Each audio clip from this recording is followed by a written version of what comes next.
A single sandwich, that's all it took to expose the cruelty of a city and the courage of one man who refused to look away. When Daniel Cross split his last meal with a trembling stranger at a rain-soaked bus station, he had no idea the cameras were rolling. He didn't know she was Sophie Lang, billionaire heiress playing homeless to test humanity's heart. And he certainly didn't know that his 9-year-old daughter's whisper, "Daddy, she looks hungrier than us," would ignite a firestorm that would force the world to choose, mockery or mercy. Stay with me until the end of this story and comment below what city you're watching from.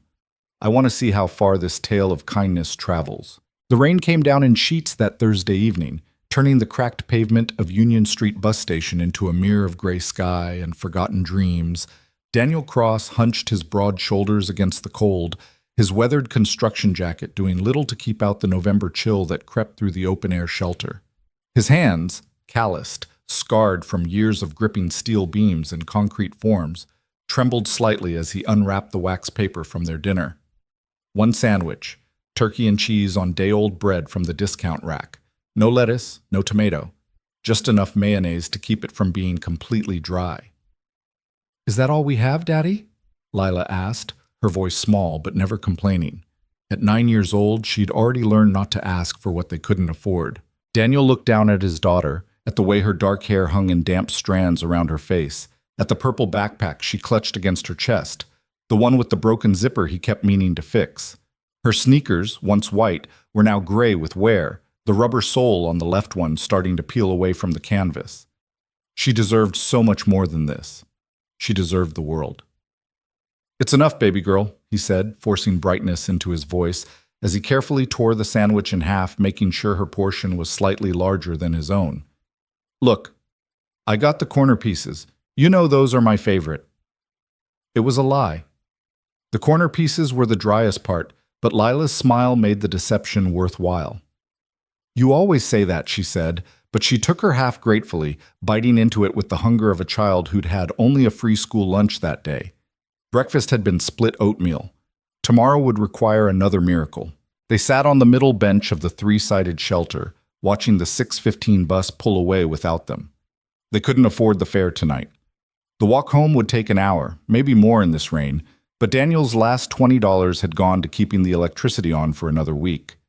Heat was a luxury. Transportation was a dream. Food was a daily negotiation with dignity. The station smelled like wet concrete, exhaust fumes, and the particular kind of desperation that clings to places where people wait for better circumstances to arrive. A broken vending machine hummed in the corner, its glass front spiderwebbed from some long-ago impact. Graffiti decorated the metal walls, some of it artistic, most of it angry. Someone had written, "God has forgotten this place," in dripping red paint above the schedule board. Daniel tried not to look at it.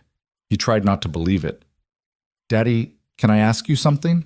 Lila's voice cut through the sound of rain hammering the corrugated roof. "Anything, sweetheart." At school today, Madison Parker said her mom told her not to sit next to me because poor is contagious.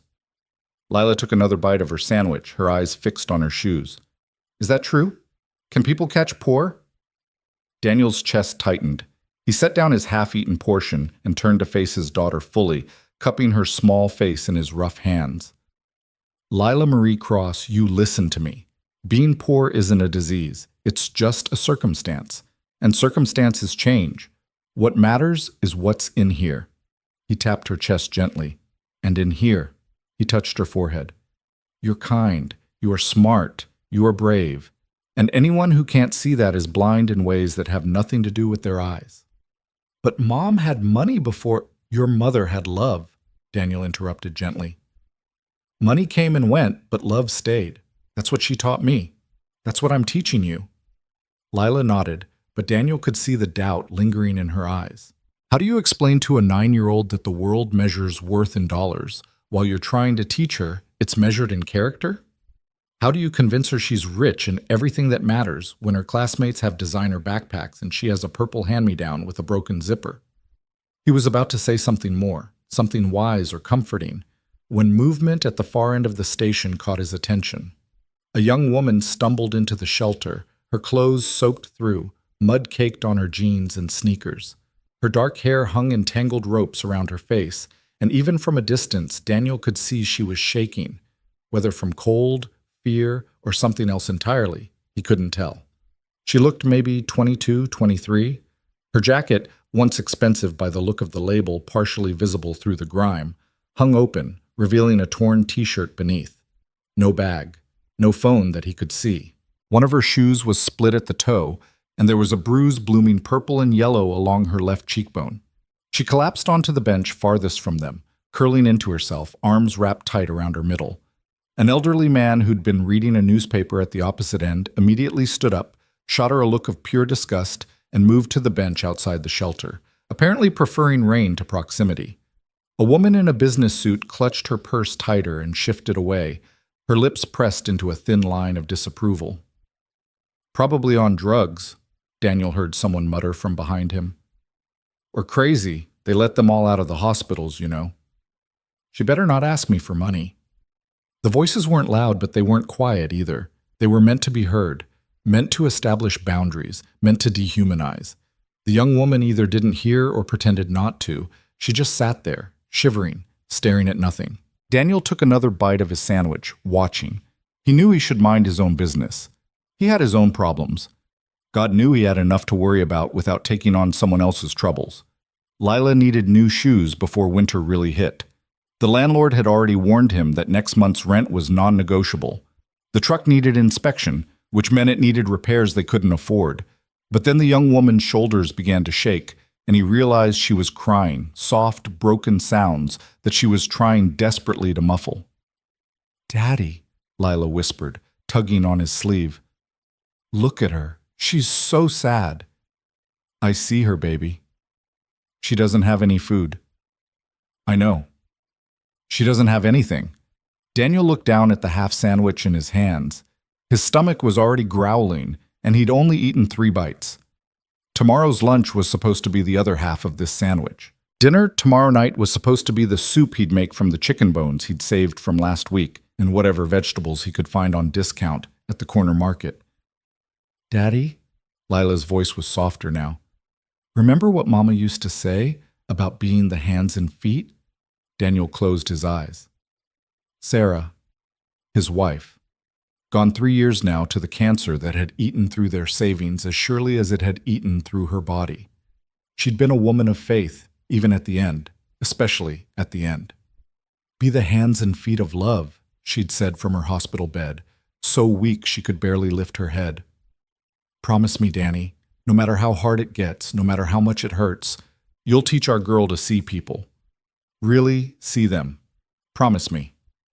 He'd promised. Through tears, through rage at the unfairness of it all, through the emptiness that had threatened to swallow him whole in the months after her funeral, he'd promised. "Yeah, baby girl," he said now, his voice rough. "I remember."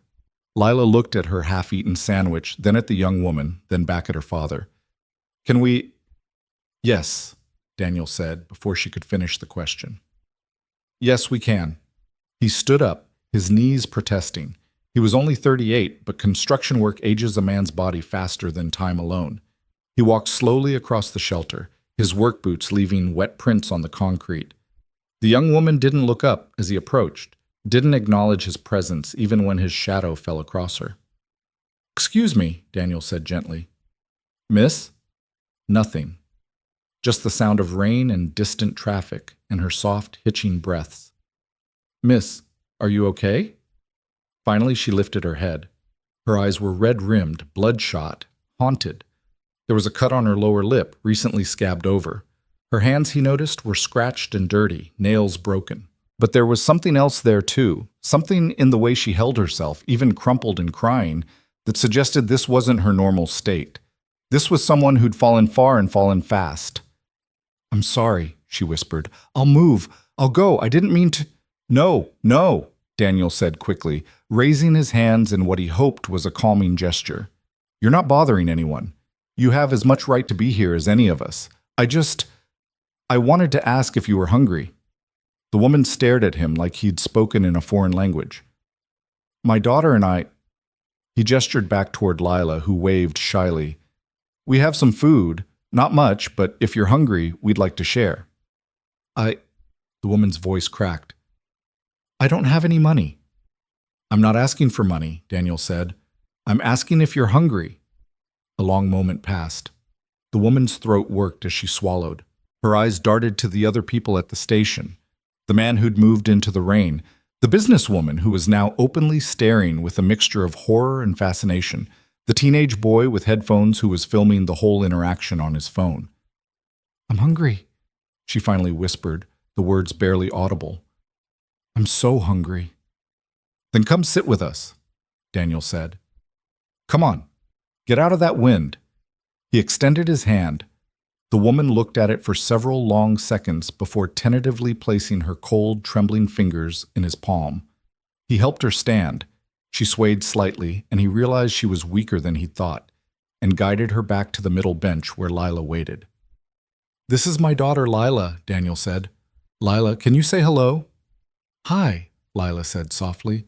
What's your name? The woman sat down heavily, as if her legs couldn't quite hold her anymore. Sophie, she said after a pause. My name is Sophie. I'm Daniel Cross.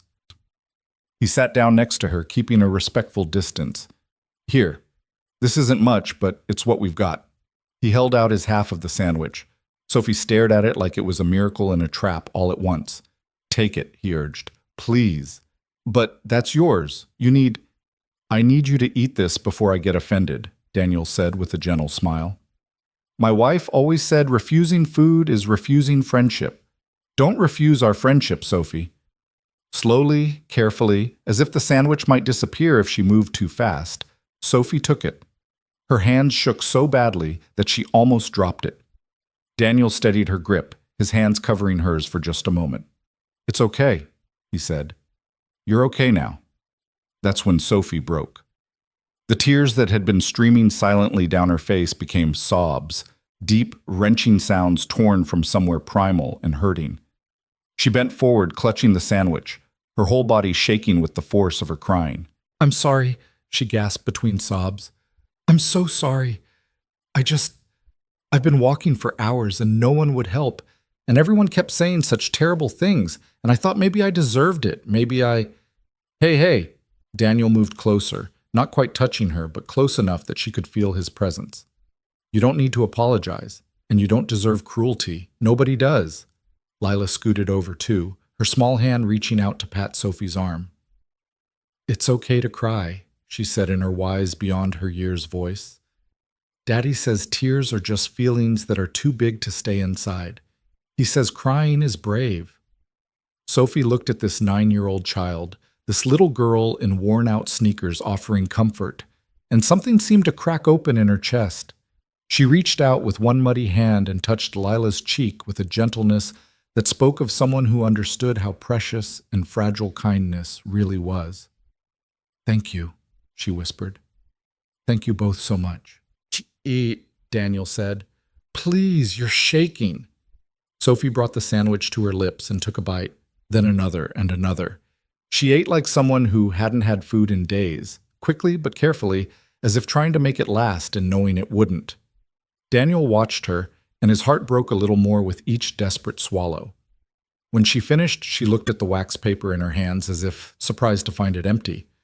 I'm sorry I ate so fast, she said. That was rude. Don't apologize, Daniel said firmly. When's the last time you ate? Yesterday morning? Maybe, I'm not sure. She trailed off, her eyes going distant. It doesn't matter. It matters, Lila said. You matter. Sophie's eyes filled with fresh tears. You don't even know me. Don't need to, Daniel said. You needed help. We had something to give. That's all the knowing that's necessary. From across the shelter, someone laughed, a harsh, ugly sound. Daniel glanced over to see a man in his 50s, belly hanging over his belt, smirking at them. Real smart, buddy, the man called out. Can't even feed your own kid properly, and you're giving food to strangers. That's why you're poor, you know. Stupid and poor. Daniel felt his jaw clench, but before he could respond, Lila beat him to it. My daddy's not stupid, she said loudly, her voice ringing with a child's absolute certainty. He's the smartest, bravest man in the world, and we're not poor, we're rich in love. That's what my mama said. Rich and love don't pay the rent, little girl, the man sneered. Your daddy's a fool, and that girl he's feeding is probably a junkie or a prostitute. You want to catch something? You want to get robbed? That's how you end up stabbed at a bus station. Sophie flinched as if she'd been struck. She stood up quickly, too quickly, stumbling a little. I should go. I don't want to cause trouble. Thank you for the food. I'll never forget. Sit down, Daniel said, his voice quiet but carrying an edge of steel that made even the sneering man across the shelter pause. You're not going anywhere. Not yet. He stood and walked directly toward the man, who puffed up his chest like a rooster preparing for a fight. You got something to say to me? Daniel asked, stopping just inches from the other man. He wasn't tall, 5'10" maybe, but years of construction work had built a solid frame, and there was something in his eyes that said he'd been through too much to be intimidated by bluster. Yeah, I got something to say, the man blustered. You're a damn fool giving away food you can't spare. Look at your kid. She's half starved. Those shoes she's wearing have holes in them. You think giving sandwiches to every sad story druggie at the bus station makes you noble? It makes you an idiot. You done? Daniel asked calmly. I asked if you're done, Daniel repeated, because I've got something to say now, and I'd appreciate you listening without interrupting. That's called respect. Maybe you've heard of it. The man's face reddened, but he closed his mouth. You're right, Daniel said, and the admission seemed to surprise everyone within earshot.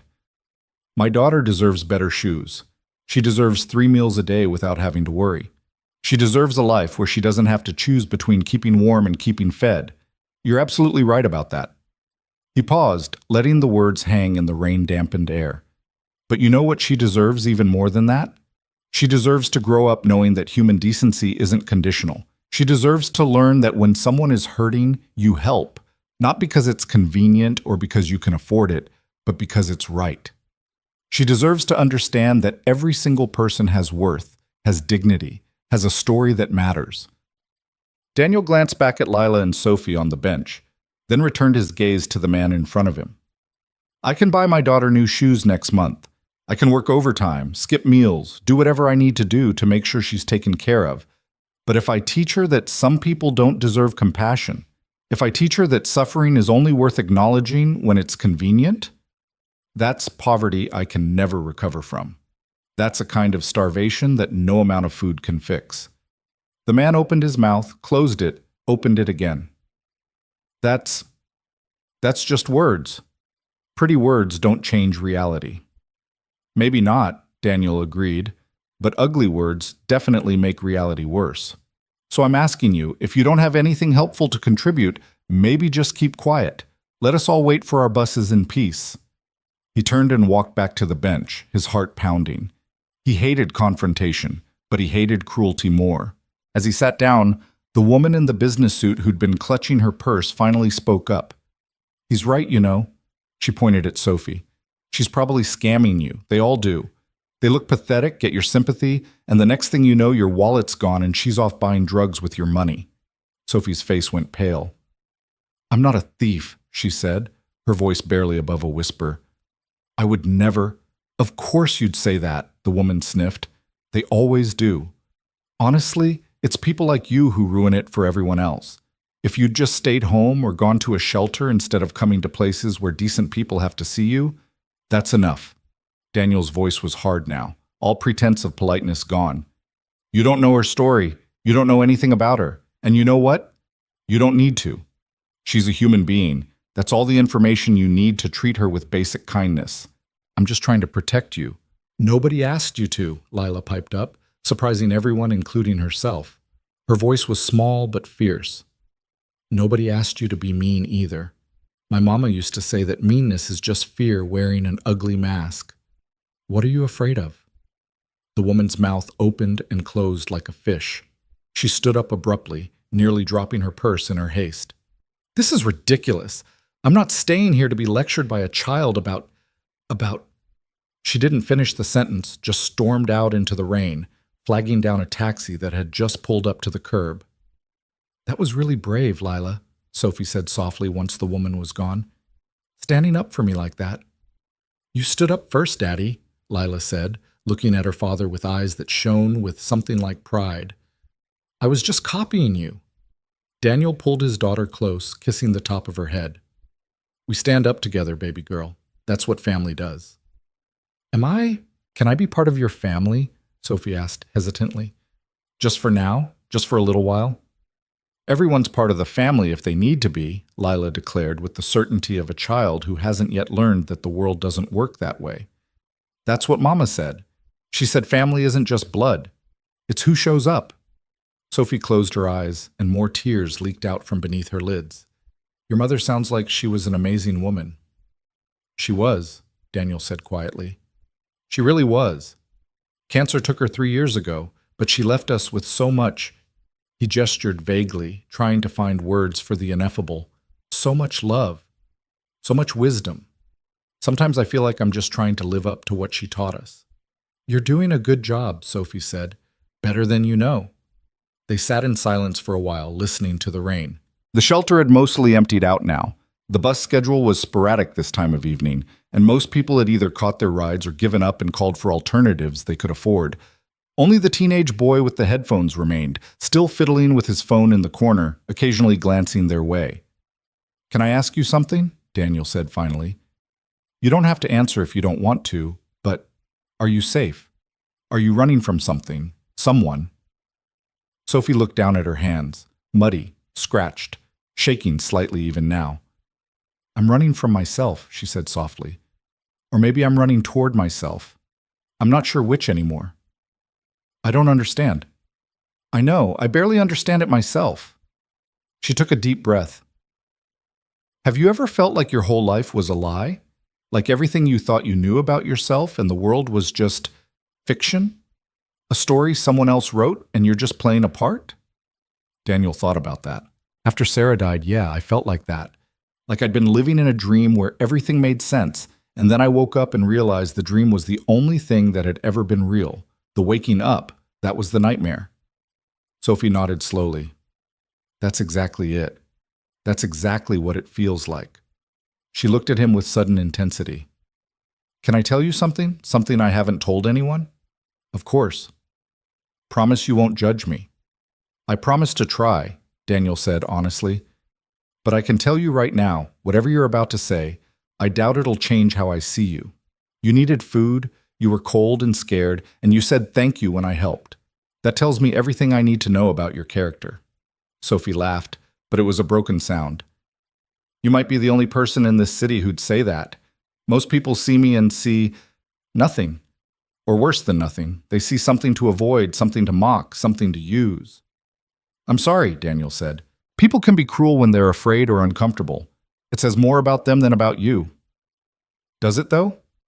Sophie leaned back against the cold metal bench. Maybe they're seeing clearly. Maybe I really am nothing. Don't say that, Lila said fiercely. You're Sophie. You're our friend. That's not nothing. Sophie reached out and took Lila's hand, squeezing gently. You are a remarkable child. Has anyone ever told you that? Daddy tells me all the time, but I don't always believe him because he's my daddy. He has to think I'm remarkable. I don't have to think anything, Daniel protested with mock indignation. I happen to know for a fact that you're remarkable because the evidence is overwhelming. Lila giggled, the first genuinely happy sound Daniel had heard from her all day, and for just a moment, the rain and the cold and the hunger didn't matter quite so much. This is what I needed, Sophie said quietly. This moment, this feeling of being human, just human, not a symbol or a disappointment or a project, just Sophie sitting with friends, listening to a little girl laugh. Well, you can stay Sophie here as long as you need, Daniel said. Our next bus isn't for another 40 minutes anyway. He checked his watch. And honestly, we might not even take it. Depends on whether I can find 75 cents in the couch cushions when we get home. You're walking. Sophie looked alarmed. In this rain? How far? About 5 miles. It's not so bad. We've done it before. That's terrible. You can't walk 5 miles in this weather. Your daughter will get sick. We'll be okay, Daniel said with more confidence than he felt. We'll make a game of it. Count raindrops or something, right, Lila? But Lila had gone quiet. her earlier joy fading back into the resigned acceptance that Daniel hated to see in his child's eyes. She was too young to be this familiar with disappointment. Sophie stood up abruptly. No, this isn't right. You gave me food when you had none to spare. You defended me when everyone else was ready to see me as garbage. I have to do something. I have to. She patted her pockets frantically, then stopped, her expression crumbling. I don't have anything. I don't have my phone, or my wallet, or anything. I can't even give you bus fare. I can't repay. Hey. Daniel stood too, putting his hands on her shoulders gently. Look at me. Sophie, look at me. She met his eyes, her own shining with tears and something that looked like shame. You don't owe us anything, he said firmly. Not one thing. Kindness isn't a transaction. It's not a loan that needs to be repaid. We helped you because you needed help. And that's all there is to it. You being grateful, you saying thank you, that's more than enough. But it's not enough, Sophie insisted. It's not. You don't understand. Then help me understand, Daniel said. Talk to me. Tell me what's really going on. Maybe I can't fix it, but sometimes just saying things out loud helps. Sophie pulled away, wrapping her arms around herself. She walked to the edge of the shelter, staring out at the rain-soaked street, at the cars passing by with their headlights cutting through the growing darkness. What if I told you, she said slowly, that I did this on purpose, that I'm not really homeless or broke, that I have access to more money than most people see in a lifetime, and I chose to come here, dressed like this, looking like this, just to see what would happen. Daniel processed that information. I'd say that's a pretty dangerous experiment. Would you be angry? Would you want your sandwich back? Can't uneat a sandwich, Daniel said with a slight smile. And no, I wouldn't be angry, confused, maybe. Concerned, definitely, but not angry. Sophie turned to face him. Why not? I lied to you. I manipulated your sympathy. I'm exactly what that woman said. A scam. Did you lie? Daniel asked. When you said you were hungry, was that a lie? No, Sophie admitted. I haven't eaten since yesterday morning. Were you scared? Terrified. Did you need help? Yes. Then you didn't lie about anything that mattered, Daniel said simply. Whatever your reasons for being here, whatever experiment or test or journey you're on, that's your business. But the hunger was real. The fear was real. The need was real. And our response to that need was real too. Nothing else changes that. Sophie stared at him like he was speaking a foreign language. Most people wouldn't see it that way. I'm not most people, Daniel said. And honestly, if you're out here testing humanity or whatever you're doing, I think you're being pretty hard on yourself. The world's already hard enough without us making it harder. That's exactly the point, Sophie said, her voice rising with sudden passion. The world is hard. And people like me, people with money and privilege, we're so insulated from that hardness that we forget it exists. We order food on apps and complain when it takes 40 minutes. We buy new clothes when the old ones go out of style. We throw away more food in a week than some families see in a month. And we tell ourselves we're good people because we donate to charity once a year and tip the valet at Christmas. She was crying again, but these were different tears, angry tears, frustrated tears. I wanted to know, she continued. I needed to know. What happens when all that insulation is stripped away? When I'm just another person at a bus station, cold and hungry and scared, do people help? Do they care, or do they just see trash that needs to be swept away? And what did you learn? Daniel asked quietly. Sophie looked at him, then at Lila, who was watching the conversation with wide, solemn eyes. I learned that most people fail the test, she said softly. I've been out here for 6 hours. Do you know how many people I asked for help? 23. Do you know how many responded with anything other than disgust or fear or mockery? 0. Until you. You're number 24. Daniel felt something heavy settle in his chest. I'm sorry. I'm so sorry that's how people treated you. Don't apologize for them, Sophie said. You're not responsible for their choices. No, but I'm part of the same world they are. The same city, the same society that taught all of us, he gestured vaguely, to look away, to protect ourselves first, to judge before we understand. But you didn't, Sophie said. You didn't look away. Because someone taught me not to, Daniel said, thinking of Sarah, of her hospital bed sermons, of her last lessons about love. And because I know what it's like to need help and not get it. I know what it's like to be invisible. The teenage boy in the corner suddenly stood up and walked toward them, pulling out his headphones. "Dude," he said, his voice cracking slightly with adolescence. "I don't know if you realize this, but I've been filming this whole thing." Daniel's stomach dropped. "What?" "Not in a creepy way," the kid said quickly. "I mean, maybe a little creepy, but not like malicious creepy. I film everything. It's kind of my thing. I'm trying to be a journalist, and this—" He gestured at Daniel, at Sophie, at the empty wax paper that had held the sandwich. "This is a story. A real story." "I'd prefer if you deleted that," Daniel said carefully. "This is a private moment." "But that's exactly why people need to see it," the kid insisted. "Everyone thinks the world is all bad all the time. They think there's no kindness left. And then here you are giving away your only food to a stranger while people mock you for it. That's important, man. That's news." "I'm not news," Daniel said firmly. "I'm just a guy sharing a sandwich. That shouldn't be news. That should be normal." "But it's not normal," Sophie said quietly. "That's the problem. That's the whole problem." The kid looked at his phone, then back at them. "Look, I'll make you a deal. I won't post it if you really don't want me to, but can I just show you something first? Can I show you what I filmed?" Daniel hesitated, then nodded.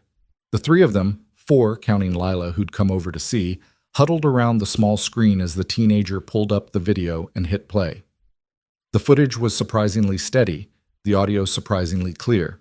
It started with Daniel walking over to Sophie, offering his half of the sandwich. The camera caught every word, the gentleness in Daniel's voice, the desperation in Sophie's tears, the simple humanity of the exchange. Then it captured the sneering man's comments and Daniel's response. The camera caught the set of his shoulders, the controlled anger in his voice, the way he stood his ground without escalating to violence. It caught the woman with the purse making her accusations, and Lila, tiny, fierce Lila, asking what she was afraid of. And finally, it caught this moment, Sophie explaining her experiment, Daniel refusing to judge, the two of them talking about kindness and cruelty and what it means to be human. When it ended, they all stood in silence. "See," the kid said, "that's not just some random act of kindness. That's a window into who we are as people, as a city, as a society. That's what journalism is supposed to be, holding up a mirror and saying, look at what we're doing to each other. Look at what we're capable of, both good and bad." "He's right," Sophie said. "Daniel, he's right. This is bigger than you or me." "I don't want to be bigger," Daniel protested. "I just want to get my daughter home, tuck her into bed, and go to work tomorrow without anyone thinking I'm special or noble or anything other than a regular guy trying to get by." "Too late," the kid said, but not unkindly. "You already are special. You just don't see it." Daniel looked at Lila, who was tugging on his jacket again. "Daddy, if other people see the video, maybe they'll be nice to more people. Like a chain reaction. Isn't that what Mama used to say? Be the first ripple?" He closed his eyes. Damn it, she was right. Sarah had said that. "Be the first ripple in the pond," she'd whispered during their poorest moments when they were deciding whether to help a neighbor who had even less than they did. "You never know how far the waves will go." "Okay," he said finally, opening his eyes. "Okay, you can post it, but please, don't make us look like heroes. We're not heroes. We're just people. Being people, that's all." The kid grinned. "No promises, but I'll try." He typed rapidly on his phone, added a caption that Daniel couldn't see from his angle, and hit post. "There, done. Uploaded to TikTok, Twitter, Instagram, and YouTube. Let's see what happens." "What's your name?" Sophie asked. "Marcus. Marcus Chen. Sophomore at City High." "Thank you, Marcus," she said softly. "For seeing, for caring enough to record and share. That takes courage, too." Marcus blushed. "Just doing what I can, trying to make the world a little less terrible." "We all are," Daniel said. He checked his watch. "Speaking of which, Lila and I really do need to start heading home. It's getting dark, and the walk is long." "Wait," Sophie said urgently. She pulled off her jacket. "Expensive, Daniel noted now that he was looking closely, designer label visible on the tag, and held it out to Lila. "Take this, please. It's raining and she needs—" "We can't take your jacket," Daniel protested. "Yes, you can. You have to." Sophie's voice was firm. "I'll get home eventually. I'll be fine. But I need to know that she looked at Lila, that she stays warm. Please, let me do this one thing. Let me give back something, even if it's small." Lila looked at her father with pleading eyes. The jacket was clearly expensive and far too big for her, but it was also dry and warm and had a hood that would keep the rain off her face. "Okay," Daniel relented, "but only if you tell us how to get it back to you. When you're done with whatever you're doing out here, when you're ready to go home." Sophie smiled, the first real smile Daniel had seen from her since she stumbled into the shelter. "I'll find you, I promise. I know where you'll be." "You do?" "Union Street bus station, bench number 2, waiting for the 7:15 bus that you probably won't be able to afford." Her smile turned sad. "I pay attention, Daniel. That's what tonight was about. Paying attention to all the things I've been ignoring." She helped Lila into the jacket, zipping it up to her chin. "There, perfect. You look very grown up." "I look like a kid wearing a grown-up jacket," Lila giggled. "Same thing," Sophie said. "Growing up is just learning to wear jackets that don't quite fit yet." Daniel thought that might be the wisest thing anyone had said to him in a long time. They said their goodbyes. Awkward, emotional, full of promises to remember this night. Marcus gave Daniel his social media handles in case they wanted to see the video's reach. Sophie hugged them both, holding on perhaps a moment longer than strictly necessary, as if trying to absorb some of their warmth and goodness to carry with her. And then Daniel and Lila stepped out into the rain, hand in hand, beginning the long walk home. They'd made it 2 blocks when Lila asked, "Daddy, do you think Sophie will be okay?" "I think so, baby. I think she's stronger than she knows." "Do you think the video will do anything? Make people nicer?" "Maybe. I hope so. But even if it doesn't," he squeezed her hand, "we'll know we did the right thing. That's what matters. We'll know. Mama would be proud of us." "Yeah," Daniel said, his voice catching slightly. "Yeah, she really would be." They walked on through the rain, neither of them knowing that Marcus's video was already spreading. 50 views, 100, 1,000. They didn't know that in homes across the city, people were watching a single dad split his last sandwich, were watching a little girl defend a stranger, were watching kindness unfold in real time. They didn't know that Sophie Lang, daughter of billionaire Edward Lang, was walking in the opposite direction toward a life-changing phone call. They didn't know that by morning, everything would be different. They just walked, father and daughter, through the rain and the darkness, toward a small apartment that somehow felt a little warmer than before, a little more like home, because that's what kindness does. It doesn't always change the world, but it always, always changes us. The apartment was dark when they finally arrived, dripping wet despite Sophie's jacket doing its best to protect Lila from the worst of the downpour. Daniel's hands shook. From cold or exhaustion, he wasn't sure anymore, as he fumbled with the keys at the door of Unit 4C. The building smelled like it always did, a mixture of old cooking oil, mildew, and the particular kind of decay that settles into structures that have housed too much poverty for too long. "Home sweet home," he muttered, pushing the door open. The hinges squeaked in protest, a sound he kept meaning to fix but never quite got around to. Lila trudged inside, leaving wet footprints on the worn linoleum. "My feet hurt, Daddy." "I know, baby girl. Let's get you into dry clothes and then bed, okay? School tomorrow." "Can I have some water first? I'm really thirsty." Daniel flipped the light switch. The single bulb in the ceiling fixture flickered twice before settling into a dim, yellowish glow that barely pushed back the shadows in the corners of their tiny living room. The space was clean. Daniel made sure of that, scrubbing and tidying even when he was too tired to stand. But cleanliness couldn't hide the cracks in the walls or the water stain on the ceiling from the leak 2 floors up that the landlord kept promising to fix. "Of course. Go change first, though. Bathroom, dry clothes, then water. Deal?" "Deal." While Lila shuffled toward the bedroom they shared, he slept on the couch most nights, giving her the only bed, Daniel peeled off his own soaked jacket and hung it on the back of one of their two kitchen chairs. The apartment was barely 400 square feet. A living room that flowed into a kitchenette with a two-burner stove and a refrigerator that hummed too loudly, one small bedroom, and a bathroom where the shower pressure was more suggestion than reality. But it was theirs. Or at least, it was theirs as long as he could keep making rent. He opened the refrigerator, stared at its meager contents. Half a gallon of milk that would expire tomorrow. 3 eggs. A mostly empty jar of peanut butter. Some hot sauce packets he'd saved from the taco truck near his construction site. The chicken bones for tomorrow's soup, still wrapped in plastic wrap. His stomach growled viciously, reminding him that he'd given away his dinner and walked 5 miles in the rain on nothing but 3 bites of sandwich. He ignored it. He'd learned to ignore hunger. It was a skill, like any other. Uncomfortable at first, then simply part of the background noise of existence. He poured Lila a glass of water from the tap.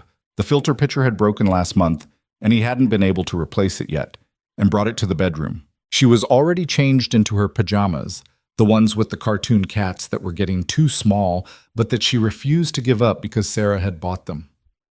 "Here you go, sweetheart." She drank deeply, then wiped her mouth with the back of her hand. "Daddy, I've been thinking about Sophie." "Yeah?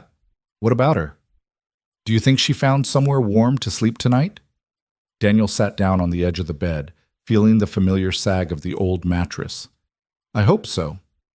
She seemed like she had a plan, didn't she?" "Maybe, but she looked so sad, like the kind of sad that doesn't have a plan." Lila climbed under her blankets, a patchwork quilt that Sarah had made during her pregnancy, each square representing a hope for their future child. "Why do you think she was really out there?"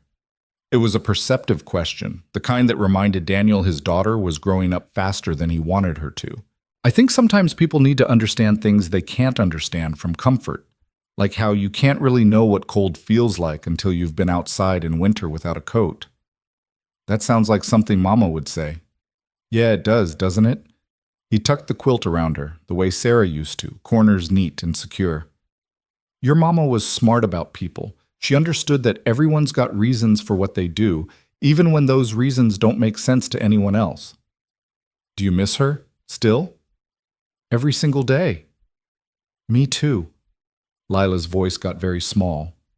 "Sometimes I forget what she looked like." "Is that bad?" Daniel's chest constricted. He reached for the small frame on the bedside table, the only photo they had displayed, because frames cost money they didn't have to spare. Sarah smiled out at them, forever frozen at 32, forever healthy and whole and alive. "That's not bad, baby. That's just how memory works. That's why we have this picture, to help us remember." "Tell me a mama story?" It was their nightly ritual, had been since the funeral. Every night, one story about Sarah. Sometimes funny, sometimes sad, always true. Daniel believed that as long as they kept telling the stories, kept her memory alive in words, she wasn't really gone. "Okay, let me think." He settled back against the headboard, Lila curling into his side. "Did I ever tell you about the time your mama gave away her winter coat?" "No, tell me." "Well, this was before you were born, when we first got married. We didn't have much money, kind of like now, actually, and your mama had saved up for months to buy herself a really nice winter coat. I'm talking nice, Lila. Red wool, warm as anything, with these beautiful black buttons. She loved that coat. What happened to it? We were walking home from the grocery store one night, and we saw this woman sitting outside the subway station. Older lady, maybe 60, wrapped in newspapers trying to stay warm. It was one of those nights where the wind just cuts right through you, so cold your bones ache. Lila nodded against his chest. Your mama stopped walking, just stopped right there in the middle of the sidewalk, and I almost ran into her with the grocery bags. She looked at that woman, then down at her own coat, and I could see the moment she made her decision. Before I could say anything, she'd taken off that beautiful red coat and walked over to the woman. She gave it away? She gave it away, just like that. Didn't ask my permission, didn't second-guess herself. She said, "Ma'am, I noticed you look cold. Would you be willing to take this coat? I have another one at home." Which was a lie. She didn't have another coat. But the woman took it, and your mama walked the rest of the way home in just her sweater, shivering the whole time. Were you mad? I was confused at first. That coat had cost us 3 months of saving, 3 months of not going to movies or eating out or doing anything fun, and she'd just given it away to a stranger. But then I looked at her face, and she was smiling, actually smiling, even though she was freezing, and I asked her, "Sarah, why?" And you know what she said? "What?" She said, "Because I can be cold for 20 minutes. That woman would have been cold all night. The math is simple, Danny. My discomfort matters less than her suffering." And that's when I knew I'd married someone who understood something fundamental about being human that most people never figure out. Lila was quiet for a long moment. "I gave Sophie your sandwich because of Mama, didn't I? I mean, I didn't think about the story, but it's like Mama was telling me what to do." "Maybe she was, baby. Maybe she was. Do you think she's proud of us, wherever she is?" Daniel kissed the top of his daughter's head. "I know she is. I know it the same way I know the sun's going to come up tomorrow. Some things you just don't have to question." "Okay." Lila yawned, her eyes already starting to close. "Daddy, can I ask one more thing?" "Anything. If we had more money, would we still help people? Or would we be like those people at the bus station who looked away?" It was the kind of question that deserved more than a simple answer, the kind that would shape how his daughter saw the world and her place in it. "I'd like to think we'd still help," he said carefully. "But the truth is, I don't know. Money changes people sometimes, makes them forget what it was like to need help, makes them think they earned everything they have, and anyone who doesn't have what they have just didn't work hard enough. That's not true, though. You work harder than anyone I know, and we're still poor." The matter-of-fact way she said it, "we're still poor," made Daniel's heart crack a little. 9 years old, and already she understood economic realities that should have been years away from her consciousness. "Yeah, baby. Yeah, that's not how it works. But a lot of people believe it is, and that belief makes it easier for them to ignore suffering. If you convince yourself that poor people deserve to be poor, you don't have to feel bad about not helping them. That's stupid. It is. But it's also human. We all do it in different ways, find reasons why we don't have to care, why someone else's problem isn't our responsibility. The trick is catching yourself doing it and choosing differently." Lila's breathing had evened out, the rhythm of sleep replacing conversation. Daniel stayed there for a few more minutes, holding his daughter, feeling the warmth of her small body against his side. This was wealth, he told himself. This moment. This love. This mattered more than bank accounts or new shoes or refrigerators that actually stayed cold. He almost believed it.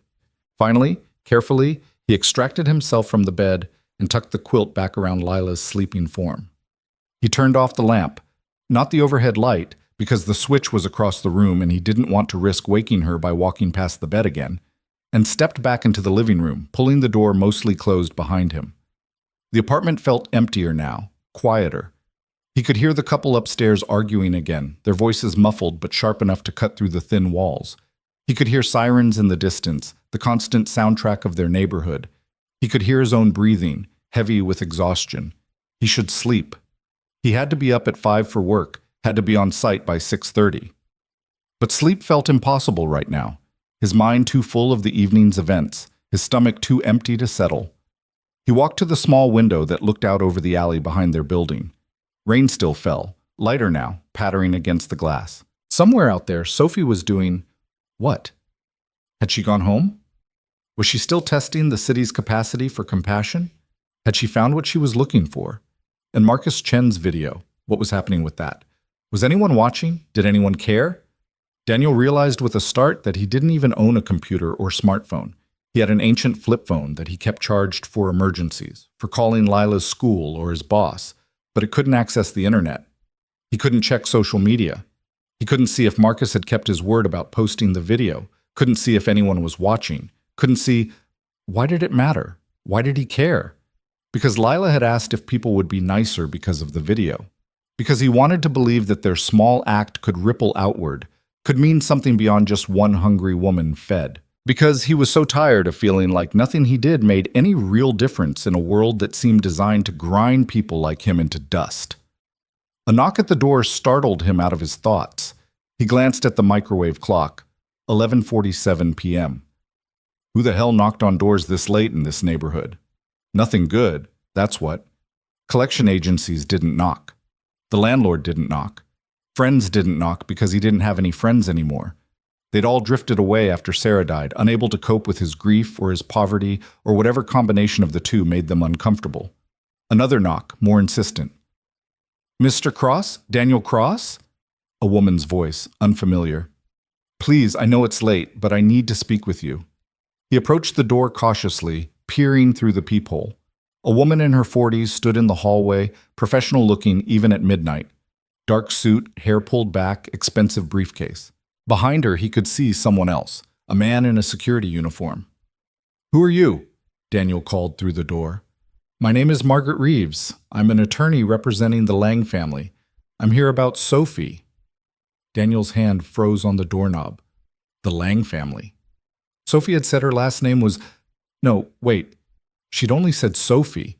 He'd never asked for more. Is she okay? Is something wrong? She's fine, Margaret assured him quickly. She's safe. But please, may I come in? This is important, and it's not a conversation I'd like to have through a door. Every instinct screamed at Daniel not to open that door. Lawyers meant trouble. Lawyers meant complications. Lawyers at midnight meant nothing good. But Sophie might need help. He unlocked the door and opened it just wide enough to see Margaret Reeves clearly. Up close, she looked tired but determined, the kind of professional who was used to working odd hours for demanding clients. Thank you, she said. May I come in? Can you tell me what this is about first? Margaret glanced at the security guard, then back at Daniel. You gave Sophie Lang food tonight at Union Street bus station. You defended her when others mocked her. You showed her kindness when the rest of the city showed her contempt. Okay, Daniel said slowly. So Sophie Lang is the daughter of Edward Lang. The Edward Lang, CEO of Lang Industries, net worth approximately $12 billion. Sophie is his only child and heir. The words hit Daniel like cold water. 12 billion, with a B. The woman he'd given his sandwich to wasn't just conducting some social experiment. She was one of the richest women in the country, possibly the world. I don't understand, he said. Why are you here? Because Sophie called her father 2 hours ago. She told him everything, about her experiment, about the way people treated her, about you. And Mr. Lang wants to meet you, tonight. Tonight? It's almost midnight. I have work in the morning. I have a daughter sleeping. I understand and I apologize for the late hour. But Mr. Lang is insistent. He's sent a car. He'd like to speak with you at his residence. He's prepared to compensate you for your time, of course, and I don't want compensation, Daniel interrupted. I didn't help Sophie for money. I helped her because she needed help. Margaret smiled, and there was something knowing in it. Sophie said you'd say that. She told her father, he's going to refuse.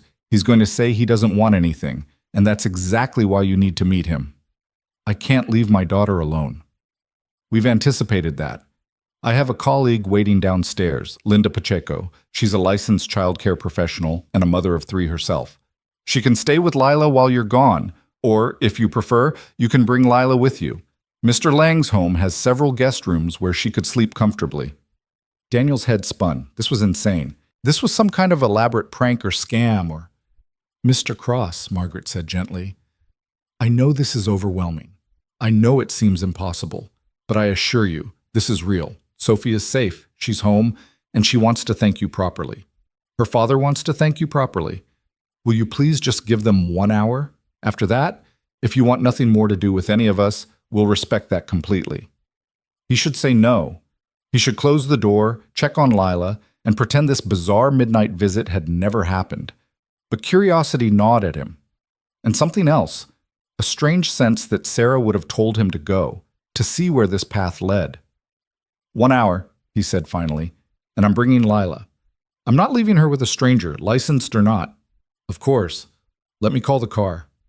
20 minutes later, Daniel was carrying a sleeping Lila through the rain toward a black Mercedes that looked like it cost more than he'd make in 5 years.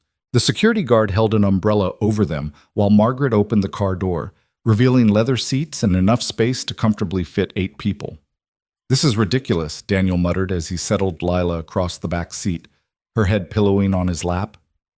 "Wait until you see the house," Margaret said, not unkindly. "Then you'll recalibrate your definition of ridiculous." The drive took 30 minutes, carrying them out of Daniel's familiar neighborhood of crumbling apartments and corner stores, through the downtown corridor of office buildings and hotels, and finally into the hills where the city's true elite lived. The streets here were quiet, clean, lined with trees that looked manicured rather than wild. Security gates appeared every few blocks, guardhouses with actual guards, cameras on every corner. The Lang estate, because that's what it was, an estate, not a house, sat behind walls that seemed designed to keep out reality itself.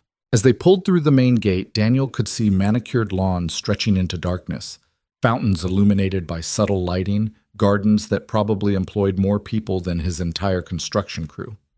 The house, mansion really, was all glass and steel and modern architecture that screamed wealth so loudly it didn't need to speak.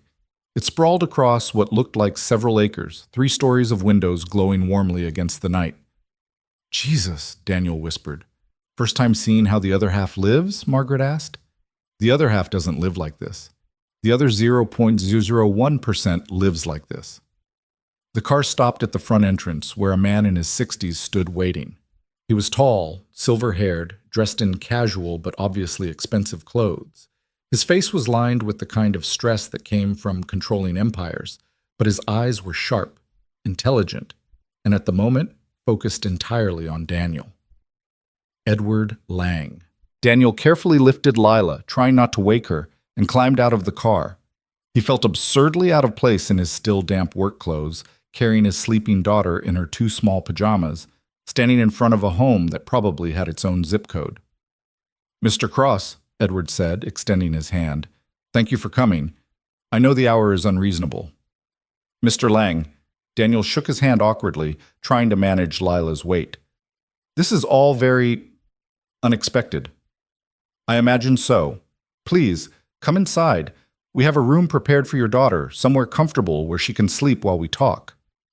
Daniel followed Edward through doors that opened automatically into an entrance hall that was larger than his entire apartment. Art hung on the walls, actual art, not posters, the kind of paintings he'd only seen in museums.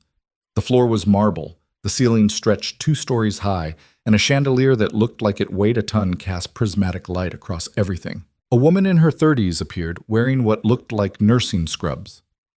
"I can take her," she said softly. "I'm Alice, the night nurse.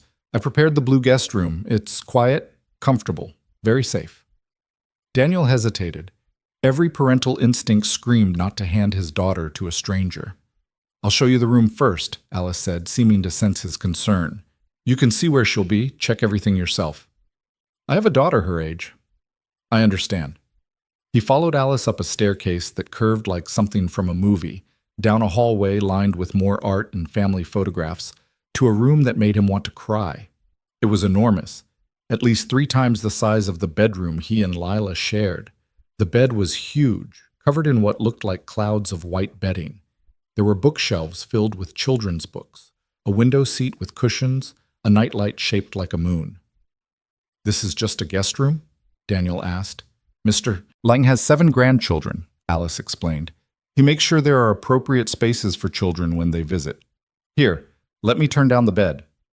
Daniel laid Lila down on sheets that probably cost more than his monthly rent. She stirred slightly, murmured something about rainbows, then settled back into sleep. He tucked the covers around her, kissed her forehead, and turned to Alice. "I'll be just down the hall," she said. "If she wakes or needs anything, I'll come find you immediately. You have my word." "Okay," Daniel said, though it wasn't okay, though leaving Lila felt wrong even in this safe, beautiful space. "Okay." Back downstairs, he found Edward Lang standing in what appeared to be a library. Walls of books stretching to the ceiling, leather chairs, a fireplace crackling with real wood. Sophie sat in one of the chairs, changed into clean clothes, her hair washed, looking nothing like the broken woman from the bus station. "Daniel," she said, standing, "thank you for coming. I'm still not entirely sure why I'm here." "Because I owe you an explanation," Edward said, gesturing to a chair. "Please sit. Would you like something to drink? Coffee? Water?" "Water's fine." A moment later, a glass appeared, crystal probably, filled with water that somehow looked cleaner and colder than any water Daniel had ever seen. He sipped it and tried not to think about how the glass alone was probably worth more than everything he owned. "I'm going to be direct," Edward said, settling into the chair opposite Daniel. "Sophie told me what happened tonight. She told me about her experiment, about the way people treated her, about what you did. And I need you to understand something. I'm a man who spent 50 years building a company, making money, wielding power. I'm good at it. I'm successful at it. But tonight, my daughter taught me that I've failed at something far more important." "Father," Sophie started, but Edward held up a hand. "No, Sophie, let me say this." He turned back to Daniel. "I've failed at raising a daughter who felt she had to disguise herself as homeless to understand how the world treats people in need. I've failed at creating a society where kindness is rewarded rather than mocked. I failed at using my wealth and influence to make this city, this world, better for people like you." "People like me?" Daniel's voice held an edge. "People who work hard and still struggle," Edward clarified. "People who give what they don't have to spare because it's right. People who see human beings instead of inconveniences." "I didn't do anything special," Daniel said. "I shared a sandwich, that's all." "That's everything," Sophie said quietly. "Daddy, that's the point. In 6 hours on the street, 23 people saw me suffering and looked away. 23 people chose comfort over compassion. And then you, someone with every reason to keep your food, to protect your resources, to worry about your own child first, you chose differently." "Of course I did. You were hungry." "Yes," Edward said. "Exactly. Of course. You say it like it's obvious, like it's the only possible response. But it's not, Mr. Cross. Tonight proved that. Most people failed that basic test of humanity. You passed without even knowing it was a test." Daniel set down his water glass, suddenly tired of this whole surreal conversation. "Mr. Lang, I appreciate whatever this is, the car, the house, the explanation, but I didn't come here for praise or philosophy. I came because your daughter's lawyer knocked on my door at midnight and made it sound urgent. If there's something you actually need from me, just tell me. Otherwise, I'd like to collect Lila and go home. I have work at 6. Edward and Sophie exchanged a glance. Then Edward leaned forward, his hands clasped together. "What I need, Mr. Cross, is to not be the man who watched his daughter walk out into a storm to test humanity and then did nothing when she returned with proof that humanity is failing. What I need is to be someone who sees a man give away his last meal and thinks, 'How can I help him?' rather than, 'How can I use him for good publicity?'" "I don't want help," Daniel said automatically. "Why not?" The question caught him off guard. Because I don't. Because I can take care of my daughter and myself. Because accepting help feels like admitting I've failed."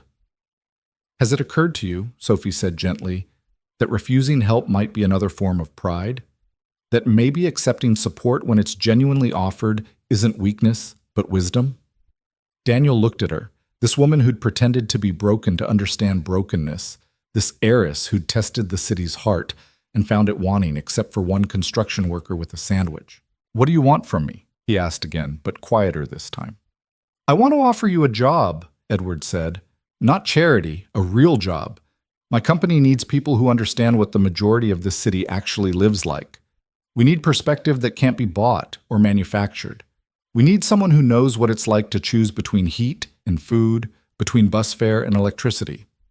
I'm a construction worker. I build things with my hands. I don't know anything about running a company." "You know about people," Edward countered. "You know about dignity and respect and seeing past surfaces to actual need. Those are skills most of my executives don't have, no matter how many degrees they've accumulated." "What kind of job?" "Community liaison. You'd work with our charitable foundation, helping direct resources to where they're actually needed, rather than where they look good in press releases. You'd consult on employee programs, childcare, healthcare, compensation, helping us understand what working families actually require. You'd be a voice for people who usually don't get heard in boardrooms." Daniel laughed, but there was no humor in it. "You want to hire me because I gave your daughter a sandwich?" "I want to hire you because you're the kind of person who gives away sandwiches," Edward corrected. Because you raise a daughter who asks why someone's afraid instead of just calling them mean. Because when people mocked you for helping, you stood your ground without escalating to violence. Because every decision you made tonight was the right one, even though it cost you something. And if I say no? Then you say no, Sophie said. Then we thank you again, drive you home, and never contact you again if that's what you want. But Daniel, she leaned forward, her eyes intense. Don't say no because you think you don't deserve this. Don't say no because you're afraid of what people might think. Say no only if you genuinely believe you can't help more people in this position than you can from a construction site. That stopped him. Because she was right. It was about pride, about not wanting to be seen as someone who needed rescuing, about maintaining the fiction that he was fine. Everything was fine.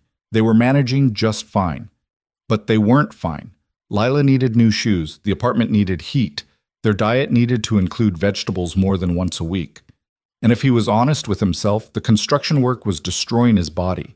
His back ached constantly, his hands hurt in the cold, and he'd started waking up each morning feeling 10 years older than he was. How much does it pay? He heard himself ask. Edward named a figure that made Daniel's vision swim. It was more than double what he made now, maybe triple. It was enough to move out of the apartment with the leaking ceiling. It was enough for real groceries. It was enough for Lila to have new shoes whenever she needed them, and Christmas presents, and maybe even a savings account for college. It was enough to breathe. I'd need to think about it, Daniel said carefully. Of course. Take whatever time you need. Edward stood, walking to a desk in the corner and pulling out a business card. This has my private number. Call me when you've decided. If you want to visit the office, see what the position would actually involve, meet the team. Just call. No pressure. No expectations. Daniel took the card, feeling the weight of expensive paper stock between his fingers. This was insane. This whole night was insane. There's one more thing, Sophie said. The video, the one from tonight. What about it? She pulled out a phone, not hers from earlier, Daniel assumed, but a replacement, and pulled up TikTok. The video Marcus had filmed was there, and the numbers beneath it made Daniel's breath catch. 3 million views, 847,000 likes, 96,000 shares, and the comments, thousands upon thousands of comments. This man restored my faith in humanity, one read. I'm crying. This is what we should all aspire to be. Meanwhile, half the people in that video were perfectly comfortable mocking someone in need. This is what's wrong with society. I'm in that city. I'm going to find him and thank him personally. There were negative comments, too. People calling Daniel naive, calling Sophie a fraud for testing people without consent, calling the whole thing staged. But they were drowned out by a tidal wave of people who'd seen something in that grainy phone footage that resonated deeper than cynicism. It's still spreading, Sophie said. News outlets are picking it up. Someone from Good Morning America called my father's office. There's a hashtag, #SandwichDad, that's trending nationally. Oh God, Daniel muttered. People want to know who you are. They want to help. There's already a GoFundMe that someone started. I didn't authorize it. Some stranger just created it, and it's raised over $50,000 in 3 hours. Daniel stood up abruptly, his chair scraping against the marble floor. No, absolutely not. I don't want money from strangers. I don't want to be famous. I just want to live my life and raise my daughter. And I know, Edward said calmly. Sophie predicted you'd react this way. That's why we're telling you now, privately. So you can decide how you want to handle it before the media circus finds your address. How do I make it stop? You can't, Sophie said gently. That's not how the internet works. The video is out there. The story is out there. All you can control now is how you respond to it. Daniel pressed his palms against his eyes, trying to think. His mind felt like static, too much information coming too fast. I need to go home. I need to check on Lila and sleep and figure out how to process any of this. Of course, Edward said immediately. He pressed a button on the desk, and somehow Margaret materialized in the doorway within seconds. Margaret, please have the car take Mr. Cross home, and have security do a sweep of his building. I want to know if there are any media or concerned citizens camping out. Already done, sir. The building is clear for now, but that may change by morning.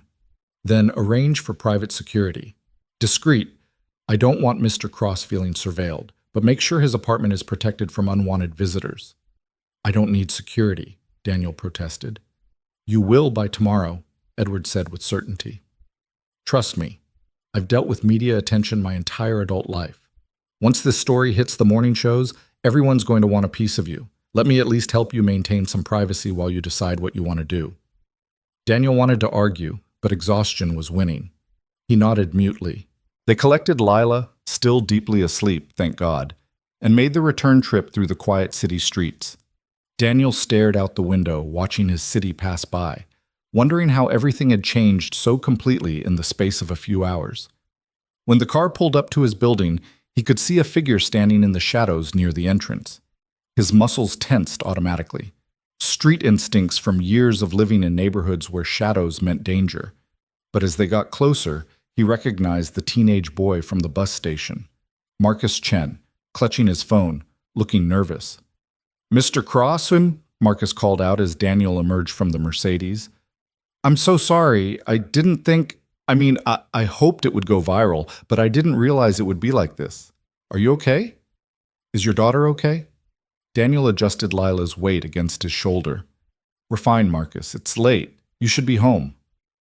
I know. I wanted to make sure you weren't mad. People on TikTok are saying I exploited you, or that I should have asked permission, or that I'm profiting off your kindness, which I'm not. I haven't made any money from this, I swear. Marcus, Daniel interrupted gently. Take a breath. I'm not mad at you. You filmed something real and you shared it. What happens after that? That's not your responsibility. But people are being really harsh in the comments. Some of them, anyway.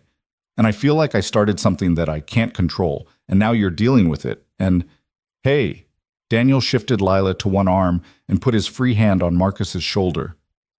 You're 16? 15. Okay, 15. You did what journalists are supposed to do. You documented truth. You showed people something they needed to see, even if they didn't want to see it. That takes courage. Don't let the trolls make you regret having courage. Marcus's eyes shone with unshed tears. My dad said I was being irresponsible. He said I invaded your privacy. Your dad loves you and wants to protect you. That's his job. But Marcus... Daniel made sure the boy was looking at him, really looking at him. Sometimes being responsible means doing the uncomfortable thing because it's right. You understand? Yeah, I think so. Good. Now go home, get some sleep, and maybe turn off your phone for a day or two. Let the internet storm blow over without drowning in it. Marcus nodded, wiped his eyes, and headed toward his own building 3 doors down. Daniel watched him go, then carried Lila inside, nodding to the security guard. Discreet, professional, probably costing Edward Lang a fortune per hour, who'd apparently been stationed in the lobby. The apartment felt even smaller than usual when he closed the door behind them. He tucked Lila back into her bed, still in Sophie's expensive jacket because he didn't want to wake her by taking it off. He stood there for a long time watching her sleep, thinking about guest rooms with moon-shaped nightlights and job offers that paid 3 times what he made breaking his back. He thought about Sarah, about what she'd say if she could see him now.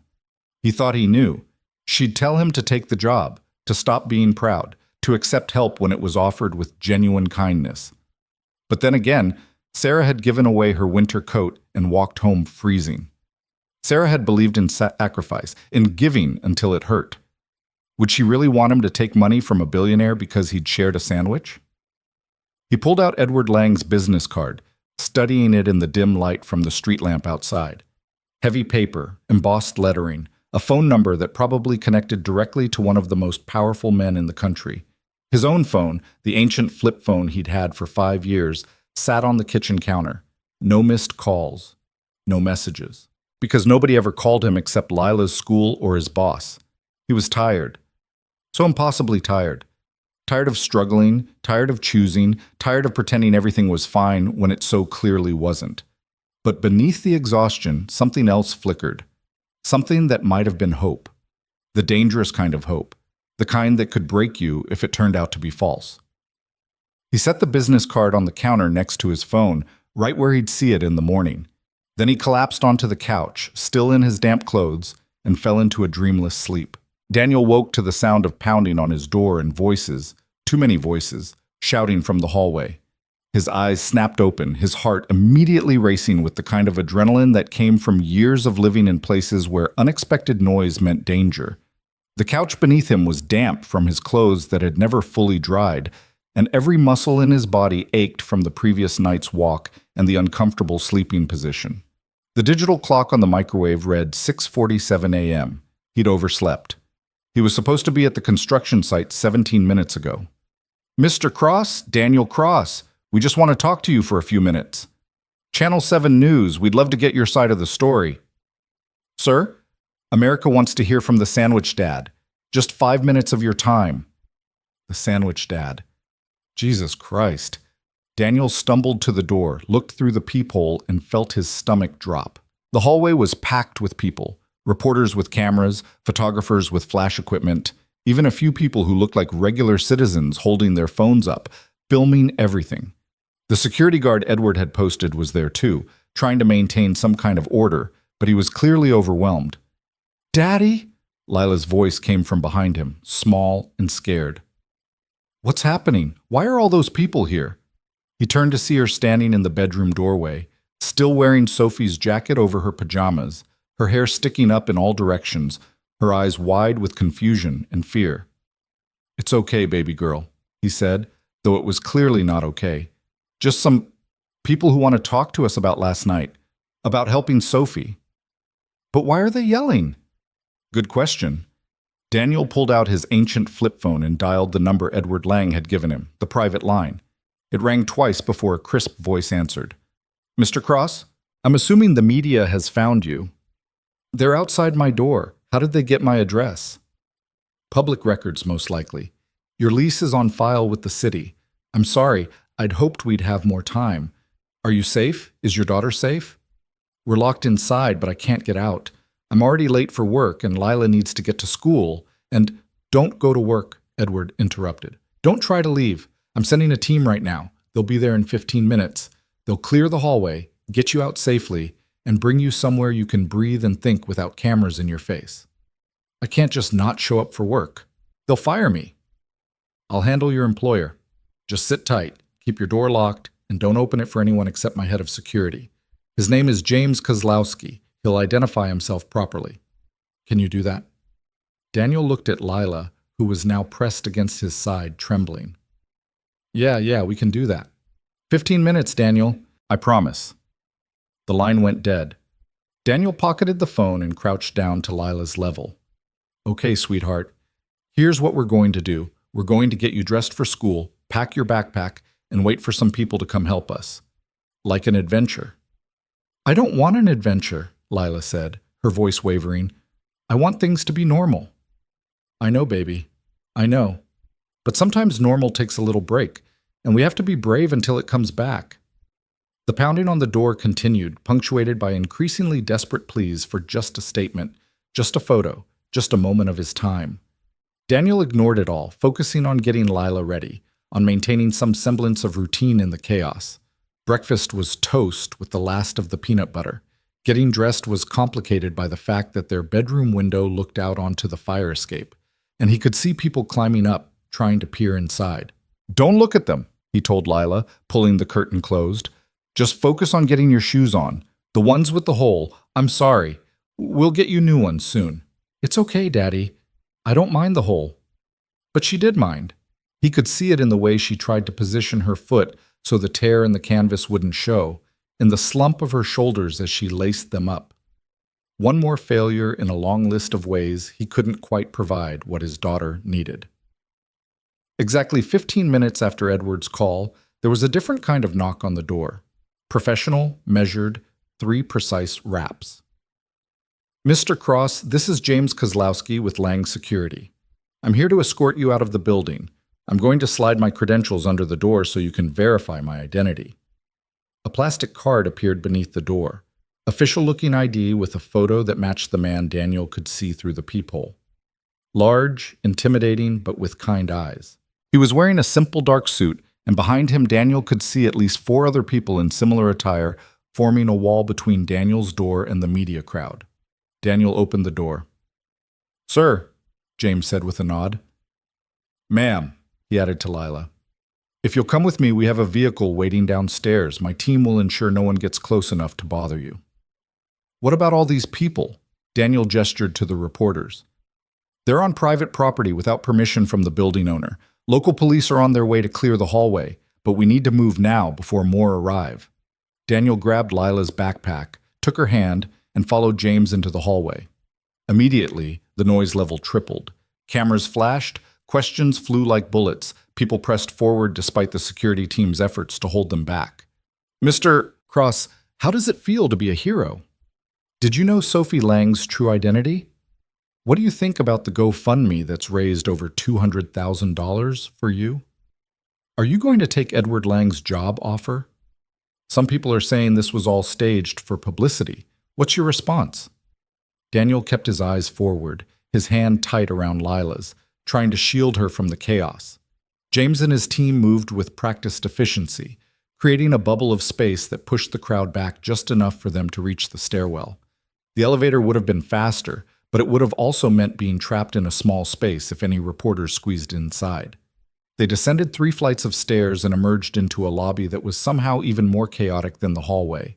More reporters, more cameras, and now some of Daniel's neighbors had gathered too, some looking concerned, others clearly hoping to get their own moment in front of the cameras. "Mrs. Chen from 2B grabbed Daniel's arm as they passed. "Is it true? Did you really meet Edward Lang? Did he really offer you a job?" "I can't talk right now, Mrs. Chen. I'm sorry. But my Marcus filmed it. My son.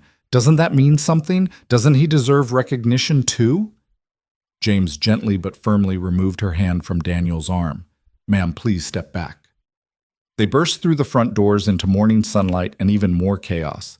The street was lined with news vans, their satellite dishes extended like mechanical flowers reaching toward the sky. Neighbors hung out of windows filming everything on their phones. Someone had made a sign that read, "Our hero lives here," with an arrow pointing to Daniel's building. The black Mercedes from last night waited at the curb, engine running, back door open. James practically pushed Daniel and Lila inside, then climbed in after them, slamming the door shut. The driver pulled away from the curb immediately, navigating carefully through the crowd that seemed reluctant to disperse even with a moving vehicle approaching. "I'm sorry about that, sir," James said once they were clear of the immediate chaos. "We got here as fast as we could, but word spreads quickly when a story goes this viral." "Viral," Daniel repeated numbly. "This is insane. I shared a sandwich, that's all. Why does anyone care?" "Because people are starving for goodness," James said simply.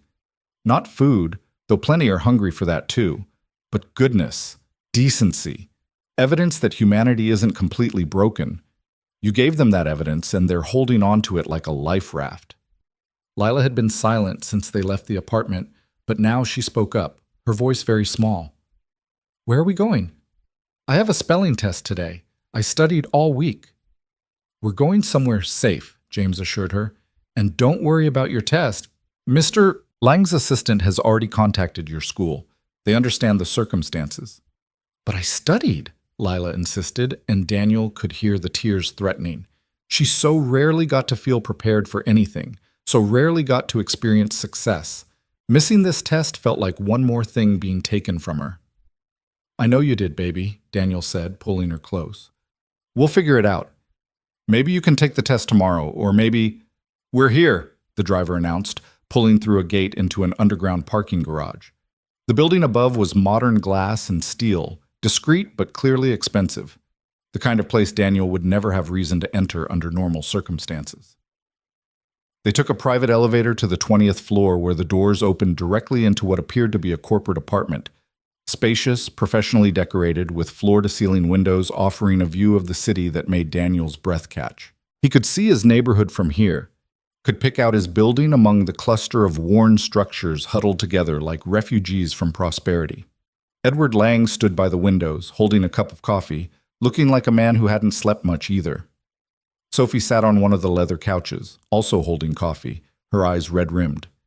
When she saw Daniel and Lila, she stood immediately. I'm so sorry, she said. I never meant for it to become this kind of circus. I don't know what I thought, that maybe a few people would see it and be inspired to be kinder. I didn't anticipate this level of attention. $200,000, Daniel said flatly. Someone told me the GoFundMe has raised $200,000. Last I checked, it was at $340,000, Edward said quietly. And climbing. People want to help you, Daniel. They want to be part of the story, part of the goodness. I don't want their money. I don't want any of this. I understand. But wanting and getting are two different things. The story is out there. The money is out there. The attention is out there. The question now is what you're going to do with it. Lila had moved to the windows, staring out at the city with wide eyes. Daddy, I can see my school from here. Look, there's the playground. And that's the taco truck you like. Everything looks so small. That's perspective, Sophie said softly, joining Lila at the window. From up here, everything looks manageable. Down there, in the middle of it, everything feels huge and overwhelming. Both views are true. Both are real. Are you a philosopher? Lila asked. Sophie smiled. Not officially, but spending a night pretending to be homeless gives you a lot to think about. Did anyone else help you? Besides us? No, Sophie admitted. You were the only ones. Lila processed this information with the seriousness of a child trying to understand adult failures. That's really sad. There were so many people at that bus station. Yes, there were. And most of them chose comfort over compassion. That's what made your father's choice so remarkable. He chose differently when it cost him something. Mama always said the real test is what you do when nobody's watching, Lila said. But people were watching. That boy with the phone. Your mother was wise, Edward said, turning from the window. And you're right. Technically, someone was watching, but your father didn't know that. He acted purely from his own sense of what was right, with no expectation of reward or recognition. That's the definition of integrity. Daniel felt uncomfortable with this level of praise, with the way they were dissecting his simple action and finding layers of meaning he'd never intended. Can we please stop talking about me like I'm some kind of saint? I'm just a guy who shared food. That's literally the minimum standard of human decency. Is it, though? Edward walked to a coffee table where several newspapers were spread out. He picked up the top one and held it so Daniel could see the headline. Sandwich Dad. One man's kindness in a city of cruelty. That's the Herald, Edward continued. Here's the Tribune. Viral video exposes our compassion crisis. The Post went with, when a construction worker shows more humanity than the elite. Every major news outlet in the country is covering this story. Good Morning America wants you on tomorrow. Ellen's people called. There's even talk of a book deal. A book deal? About what? How to cut a sandwich in half. This is ridiculous. It's not about the sandwich, Sophie said intensely. It's about what the sandwich represents. It's about the fact that in a city of 8 million people, you were the only one who stopped to help. It's about the gap between who we think we are as a society and who we actually are. I can't be the only one, Daniel protested. There have to be thousands of people in the city who help strangers every day. Why am I special? Because someone filmed you, Edward said bluntly. Because the contrast between your poverty and your generosity was stark. Because my daughter was involved, which added a Cinderella element that people love. Because the timing was right. People are exhausted by negativity, and this gave them something positive to latch onto. Right or wrong, fair or unfair, you've become a symbol. I don't want to be a symbol. I want to be a father. I want to provide for my daughter. I want to not have reporters camping outside my apartment. Then take the job, Edward said. Move into corporate housing until we can find you a proper apartment in a building with actual security. Let me help you build a life where you have breathing room, where Lila can have new shoes without you having to choose between that and electricity. And in exchange, what? I become your pet project? Your proof that rich people care about the struggling masses? The words came out harsher than Daniel intended, but he was exhausted and overwhelmed and angry at a situation he hadn't asked for and couldn't control. Edward didn't flinch. In exchange, you do exactly what I described last night. You help my company and my foundation actually serve the communities we claim to care about. You bring perspective we desperately need. You help us be better. And if I fail, if I'm terrible at the job, what then? You keep me on anyway because firing the sandwich dad would be bad publicity? If you're terrible at the job, we'll figure out a different role that suits your skills better, Edward said calmly. But I don't think you'll be terrible. I think you'll be exactly what we need. You don't know me. None of you know me. You know one moment, one decision, one tiny slice of my life. That doesn't tell you who I am. You're right, Sophie said. So tell us. Tell us who Daniel Cross is when cameras aren't rolling and billionaires aren't making job offers. Tell us about your life, your daughter, your wife who taught you about being the hands and feet of love.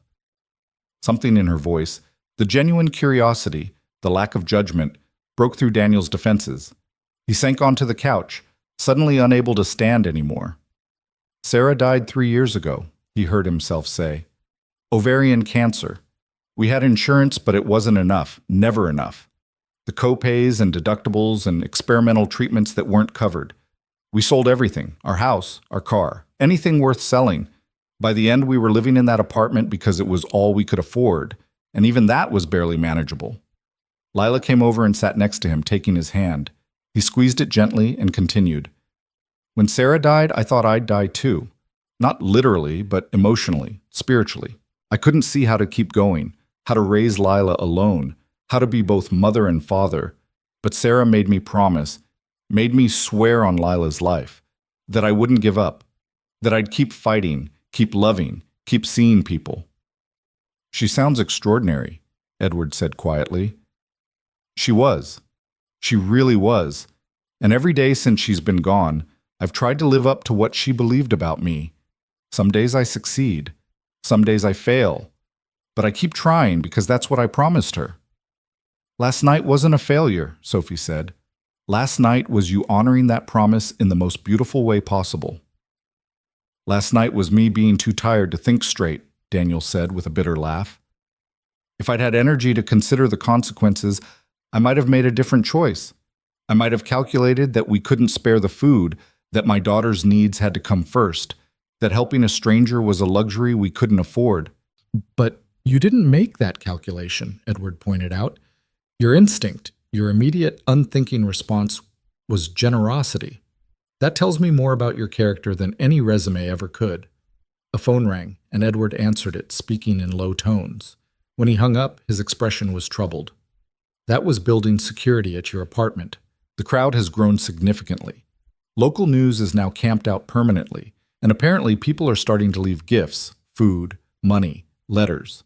The police have established a perimeter, but they can't legally remove people from public sidewalks. So I can't go home, Daniel said flatly.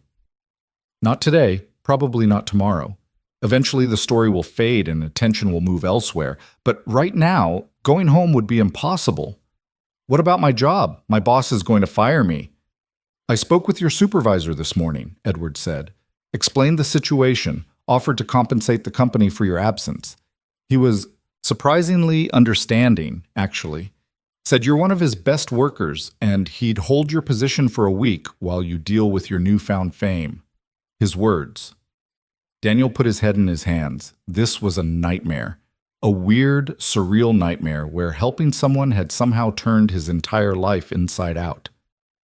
Mr. Lang, Lila said suddenly, her voice clear in the heavy silence. Can I ask you something? Of course. Why didn't anyone else help your daughter? Were they all bad people? Edward considered the question seriously. No, I don't think they were bad people.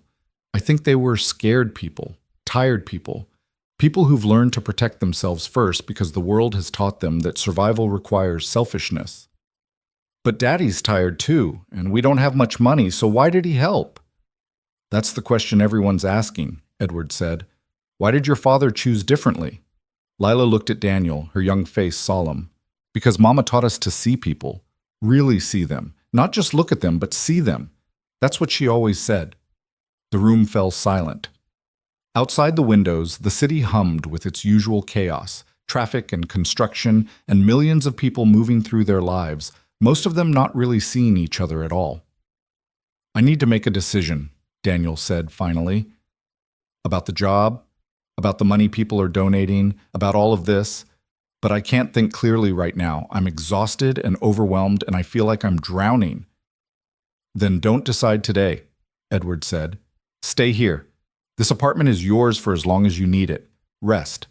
Spend time with your daughter. Get your bearings. When you're ready to talk, I'll be ready to listen. What about school? Lila asked. I really don't want to miss my spelling test.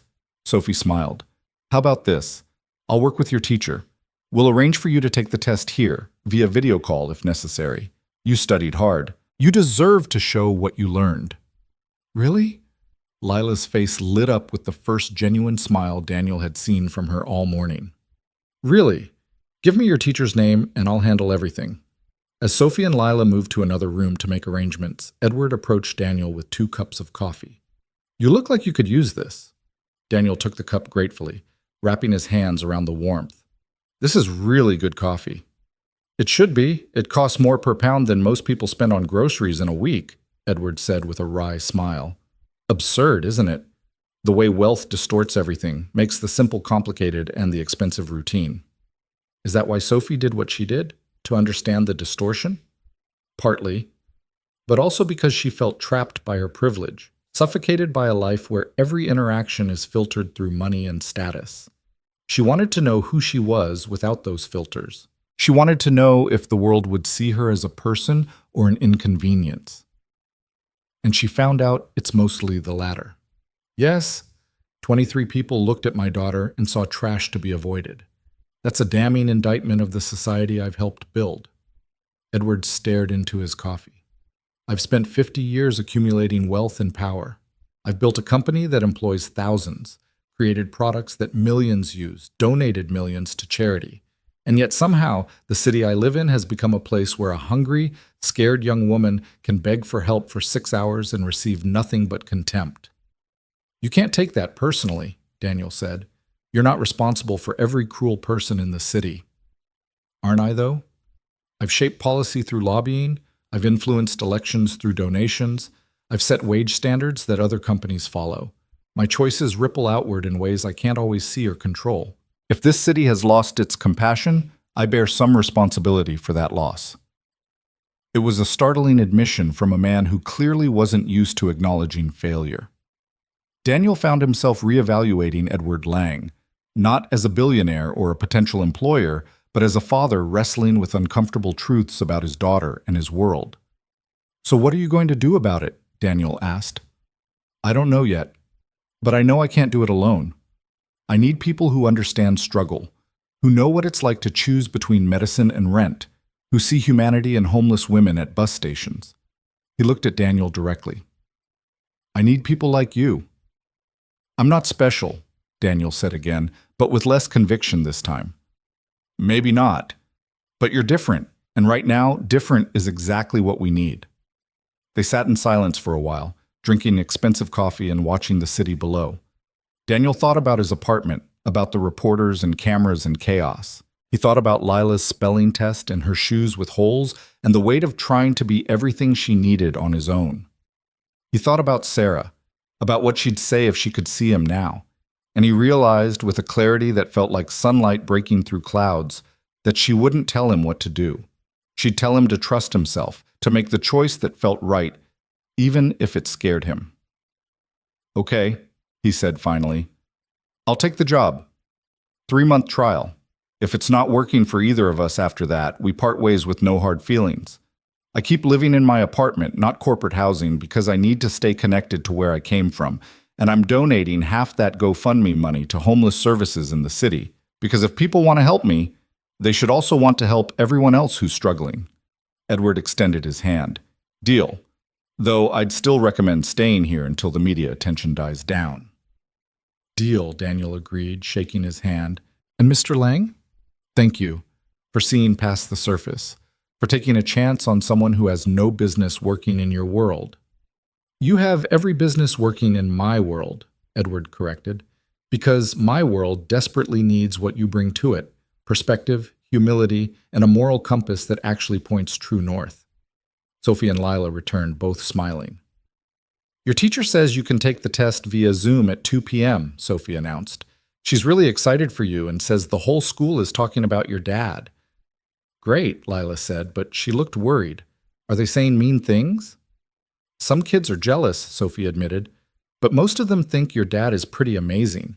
There's apparently going to be an assembly next week about kindness, inspired by what happened. An assembly about my dad's sandwich, Lila said wonderingly. That's so weird.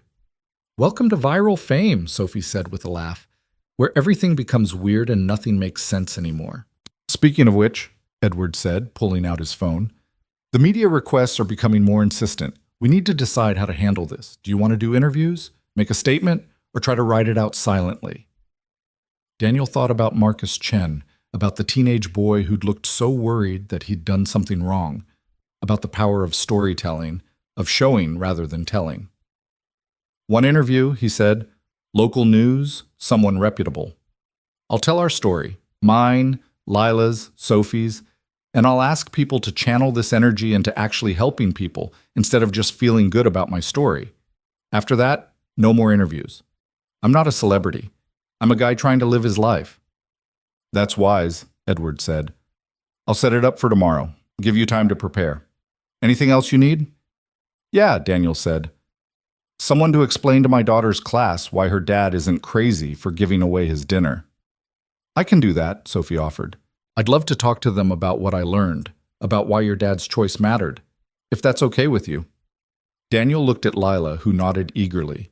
That would be amazing. Mrs. Patterson would freak out, in a good way. Then it's settled, Edward said. Sophie visits the school, Daniel does one interview, and we all try to return to some semblance of normal life while using this platform to actually make a difference. Can we also order pizza? Lila asked. I'm really hungry, and we didn't have breakfast. Everyone laughed, the tension in the room finally breaking. Edward called down to his assistant, and 20 minutes later they were eating the best pizza Daniel had ever tasted, wood-fired, fresh mozzarella, the kind of meal that cost more per slice than he usually spent on entire dinners. As they ate, sitting around the coffee table like an unlikely family, Daniel felt something shift inside him. Not hope, exactly. He'd been burned by hope too many times, but possibility. The sense that maybe, just maybe, this bizarre situation could become something meaningful. Daddy, Lila said, tomato sauce on her chin, are we going to be okay? He wiped her face with a napkin, soft and expensive. Everything in this world soft and expensive. Yeah, baby girl. I think we're going to be okay. Better than okay? Maybe. Time will tell. She seemed satisfied with that answer, returning to her pizza with the single-minded focus of a hungry 9-year-old. Daniel watched her eat, watched Sophie and Edward interact with easy comfort, watched the city through the windows continuing its endless dance of chaos and order. His phone buzzed, the ancient flip phone that was basically a fossil at this point. He checked it, expecting his boss or maybe the landlord. Instead, it was a text from a number he didn't recognize. This is Marcus Chen. I got your number from the building directory. Sorry if that's creepy. I just wanted to say thank you for not being mad at me. My dad and I talked this morning, and he gets it now. He said what you said, that being responsible sometimes means doing the uncomfortable thing. Also, I have 2 million followers now, which is insane. People want me to make more videos about everyday heroes. Is that okay? I don't want to exploit anyone else. Daniel smiled despite himself. The kid was going to be all right. He typed back slowly, his thumbs clumsy on the tiny keys. Make the videos, tell the stories. The world needs to see goodness. Just always ask permission first and respect if people say no. You're a good kid, Marcus. Keep being brave. 3 dots appeared, then, thank you. That means everything. If you ever need anything, let me know. I've got your back. A teenage boy with 2 million followers had his back. The absurdity of it made Daniel laugh out loud. What's funny? Sophie asked. Everything. Nothing. This whole impossible day. He set down his phone and picked up another slice of pizza. I gave away half a sandwich, and somehow that turned into pizza with billionaires and a teenager with millions of followers offering to protect me. The world works in mysterious ways, Edward said. Sometimes a small act creates waves you never see coming. That's what Mama used to say, Lila piped up. Be the first ripple. You never know how far the waves will go. Your mama was right, Sophie said softly. About everything, it seems. They finished the pizza, cleaned up, and settled into the strange rhythm of an unexpected day. Lila took her spelling test via Zoom and aced it, beaming with pride. Sophie made calls, managing the media chaos with the efficiency of someone trained to handle pressure. Edward worked from his laptop, occasionally glancing up to offer observations or ask questions. And Daniel sat by those windows, watching his city, thinking about sandwiches and ripples and the strange alchemy that turns ordinary moments into movements. He was scared. Terrified, actually. Everything was changing too fast, spinning beyond his control.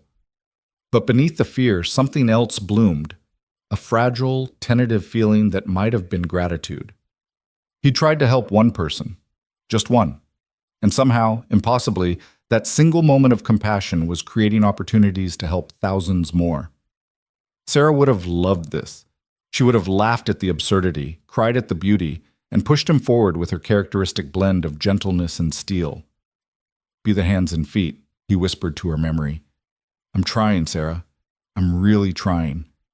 Outside, the sun moved across the sky, casting long shadows across the city. Somewhere down there, people were hungry. Somewhere, they were cold. Somewhere, they were begging for help that wouldn't come. But maybe, just maybe, tomorrow would be different. Maybe Marcus would film another act of kindness. Maybe someone would watch Daniel's interview and decide to see people, really see them. Maybe Sophie's experiment would inspire others to test their own capacity for compassion. Maybe one sandwich really could change the world. It was a foolish thought, naive and optimistic in ways that life had tried to beat out of him. But sitting in that 20th floor apartment, with his daughter's laughter echoing off expensive walls and new friends surrounding him with genuine care, Daniel let himself believe it. Just for today, just for now. He let himself believe. The interview was scheduled for 10 o'clock the following morning at a neutral location, a community center in a neighborhood that split the difference between Daniel's world and Edward's. The reporter, a woman named Patricia Voss, who'd been covering local human interest stories for 20 years, arrived early with a small crew, one cameraman, one sound technician, and an assistant who seemed primarily concerned with making sure everyone had water. Daniel had barely slept. He'd spent the night in the corporate apartment's guest bedroom, a space larger than his entire apartment back home, staring at the ceiling and rehearsing things he might say. Everything sounded wrong in his head. Too defensive, too prideful, too self-deprecating, too preachy. By 4 a.m, he'd given up on sleep entirely and sat by the windows watching the city wake up, street by street, light by light. Lila had slept soundly in the room next to his, exhausted by the previous day's chaos. When she woke at 7, she'd padded into his room and climbed into his lap without saying anything, just needing the comfort of his presence. They'd sat like that for 20 minutes, father and daughter, watching the sunrise paint the buildings gold and pink. "You're going to do great, Daddy," she'd said finally. "Just tell them the truth." That's what Mama would say. "The truth is messy, though, baby. The truth is I was tired and hungry and maybe not thinking clearly. The truth is I'm not a hero. I'm just a guy who made one decent choice." "That's still the truth," Lila had insisted with the certainty of a child who hadn't yet learned that adults prefer comfortable lies to uncomfortable truths. "And it's a good truth." Now, standing in the community center's meeting room with Patricia Voss adjusting his microphone, Daniel tried to hold on to that certainty. Just tell the truth. However messy, however unheroic, just tell the truth. "We'll start with some basic background," Patricia explained. Her voice was warm, professional, the kind of voice that probably convinced people to share secrets they'd intended to keep. "Who you are, your work, your family situation. Then we'll talk about that night at the bus station. I'll ask you to walk me through what happened, what you were thinking. And finally, we'll discuss what's happened since. The viral video, the attention, Edward Lang's job offer. Sound good?" "Sounds terrifying," Daniel admitted. Patricia smiled. "That's actually a good sign. The people who aren't nervous are usually the ones performing for the camera rather than being genuine. Your nervousness tells me you care about getting this right. I care about not screwing up my daughter's life any more than I already have." "You haven't screwed up anything," Sophie said firmly. She'd accompanied them to the interview along with Edward, both insisting on moral support. You've given her an incredible example of integrity and compassion. From where I'm sitting, I've given her poverty and instability and a viral video she didn't ask for. Daniel, Edward said, his voice carrying the authority of someone used to being listened to. Stop catastrophizing. Yes, circumstances have changed rapidly. Yes, it's uncomfortable. But you're still her father. You're still making decisions based on her well-being. That's not failure. That's love. The cameraman gave a thumbs up, indicating they were ready to begin. Patricia settled into the chair across from Daniel, her expression shifting into professional focus. Rolling, the cameraman said. Daniel Cross, thank you for sitting down with us today. I know the last 48 hours have been overwhelming. That's an understatement, Daniel said, then winced. Too flippant, too defensive already. But Patricia just smiled. Let's start at the beginning. Tell me about yourself.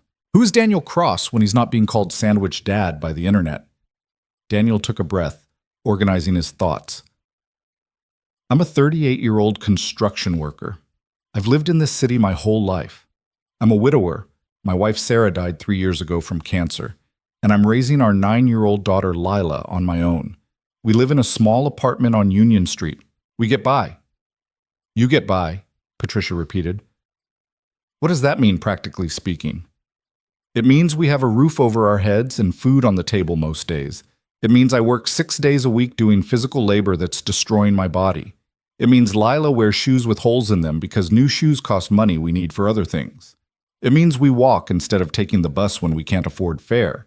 It means we're one emergency away from disaster, pretty much always.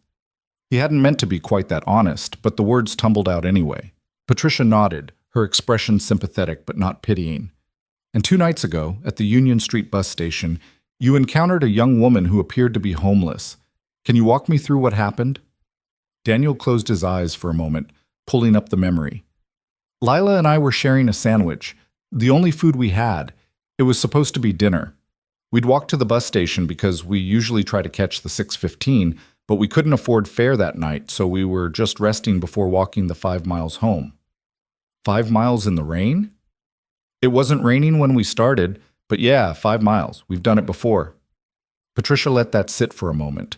The image of a single father and his daughter walking 5 miles because they couldn't afford a $3 bus ticket.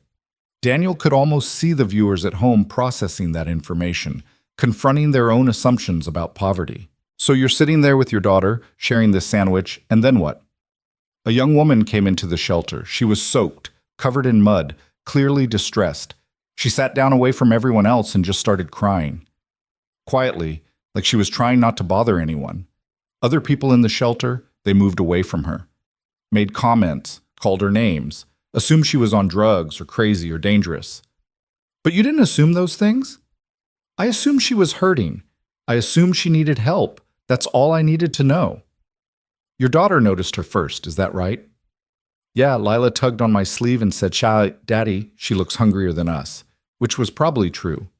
The woman, Sophie, looked like she hadn't eaten in days. So you offered her your food? We offered her my half of the sandwich. Lila kept hers, though knowing my daughter, she would have shared too if I'd let her. Patricia leaned forward slightly. You were hungry.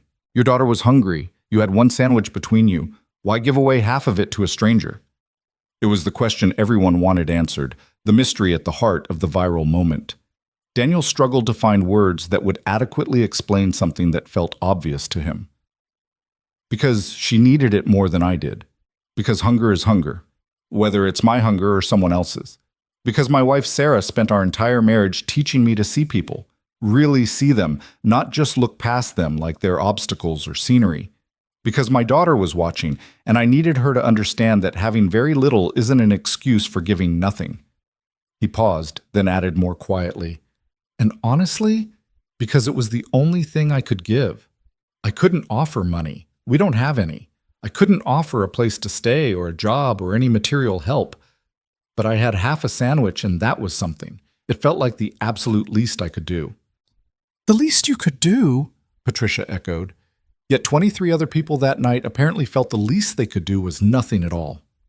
I can't speak for them. I don't know their circumstances or their fears or what they've been through that made them respond the way they did. But yeah, Sophie told me later that we were the 24th people she'd approached. We were the only ones who helped. How does that make you feel? Sad. Really sad. Because it means we're living in a city where people are so overwhelmed, so afraid, so disconnected from each other that basic compassion has become rare.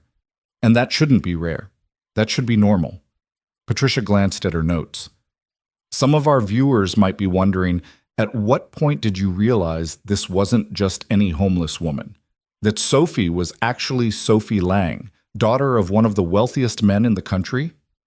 Not until the next night, when her father's lawyer showed up at my apartment at midnight.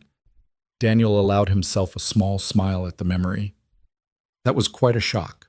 I'd given away my dinner to a billionaire's daughter without knowing it. The irony wasn't lost on me. Did that knowledge change how you felt about what you'd done? No, she was still hungry. She still needed help. Her bank account didn't change those facts. Sophie Lang has spoken publicly about her experiment, going out into the city disguised as homeless to see how people would treat her. Some critics have called it privileged, even cruel, playing with homelessness when real people are suffering from it every day. Do you have thoughts on that? Daniel considered carefully. He knew Sophie was watching this interview, knew Edward was watching, knew this answer could either validate or condemn what Sophie had done. I think Sophie was trying to understand something she couldn't understand from comfort. Was it perfect?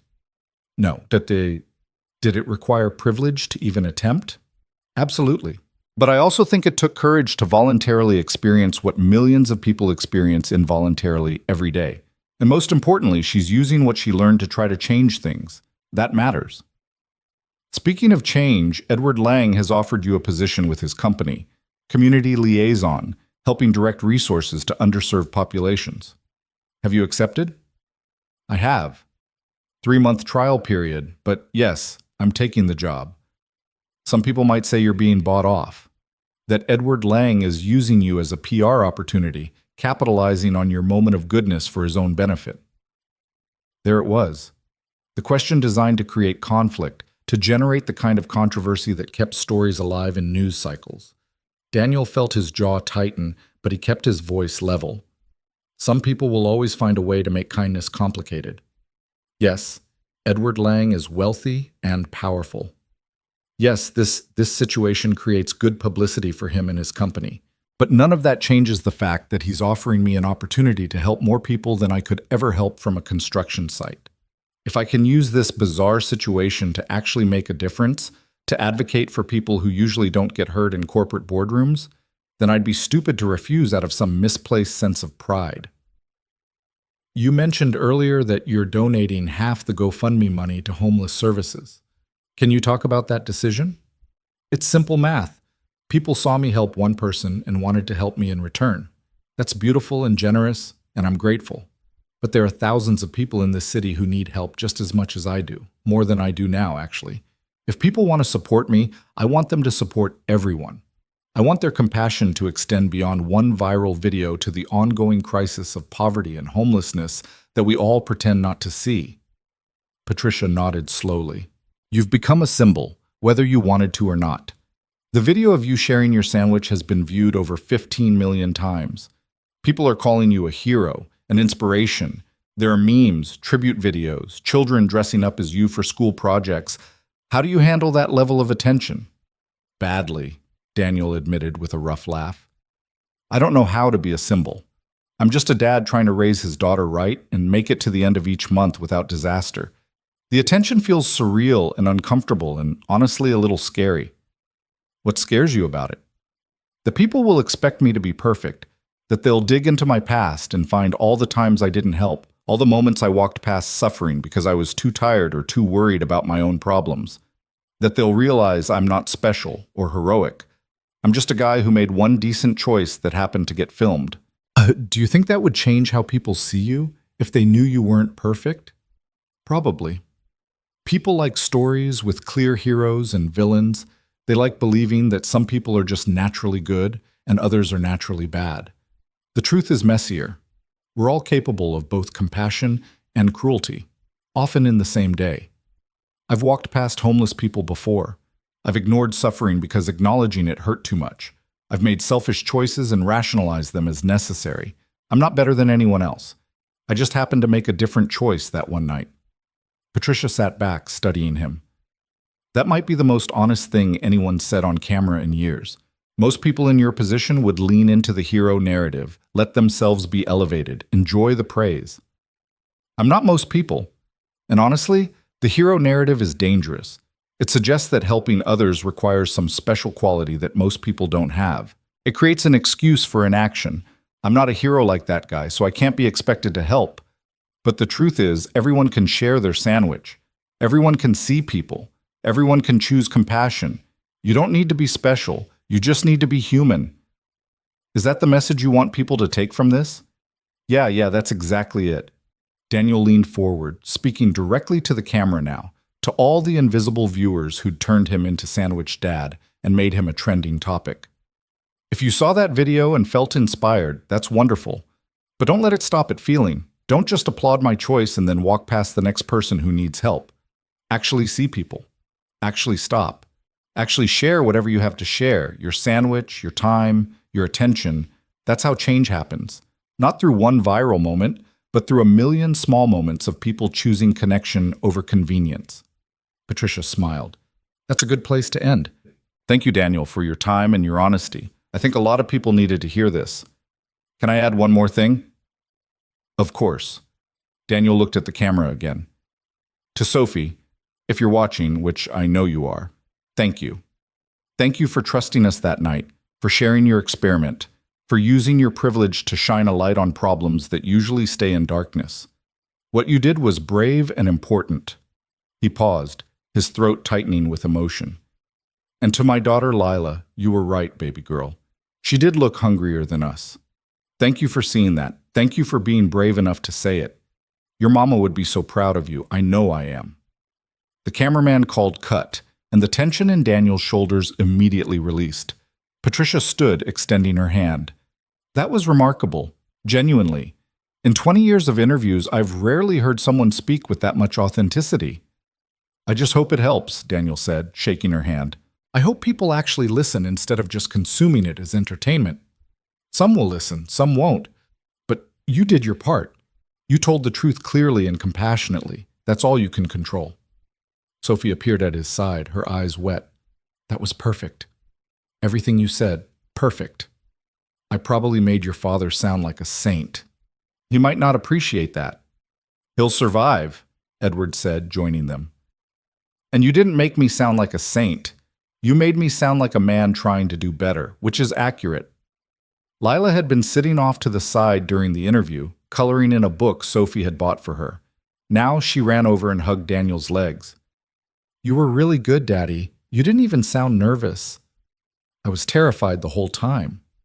But you did it anyway. That's what Mama called brave, being scared and doing it anyway. Daniel picked her up, even though she was getting too big for it, and held her close. Your mama was full of wisdom, wasn't she? The wisest, Lila agreed solemnly. The crew packed up their equipment, and Patricia promised the interview would air that evening on the 6 o'clock news and be available online immediately after. As they prepared to leave the community center, Daniel's phone buzzed, the ancient flip phone that felt increasingly absurd in this new reality. It was his boss from the construction site. Danny, saw you're going to be on TV tonight. Everyone here is talking about it. Just wanted you to know, whenever you're ready to come back, your spot's here. But if you take that corporate job, I get it. You got to do what's best for your family. Daniel typed back, Thanks, Mike. That means more than you know. I'll keep in touch. Another text came through, this one from Marcus Chen. Just saw they're promoting your interview everywhere. You're trending again. #SandwichDad is #1 worldwide. This is insane. Also, my journalism teacher wants to interview me about citizen journalism and ethics. I'm freaking out. Daniel smiled and responded, Breathe, tell the truth, you'll be fine. And Marcus, I'm proud of you. They returned to the corporate apartment where Edward had arranged for lunch to be delivered. Actual food, not pizza this time, but an elaborate spread of sandwiches and salads and fresh fruit that probably cost more than Daniel's weekly grocery budget.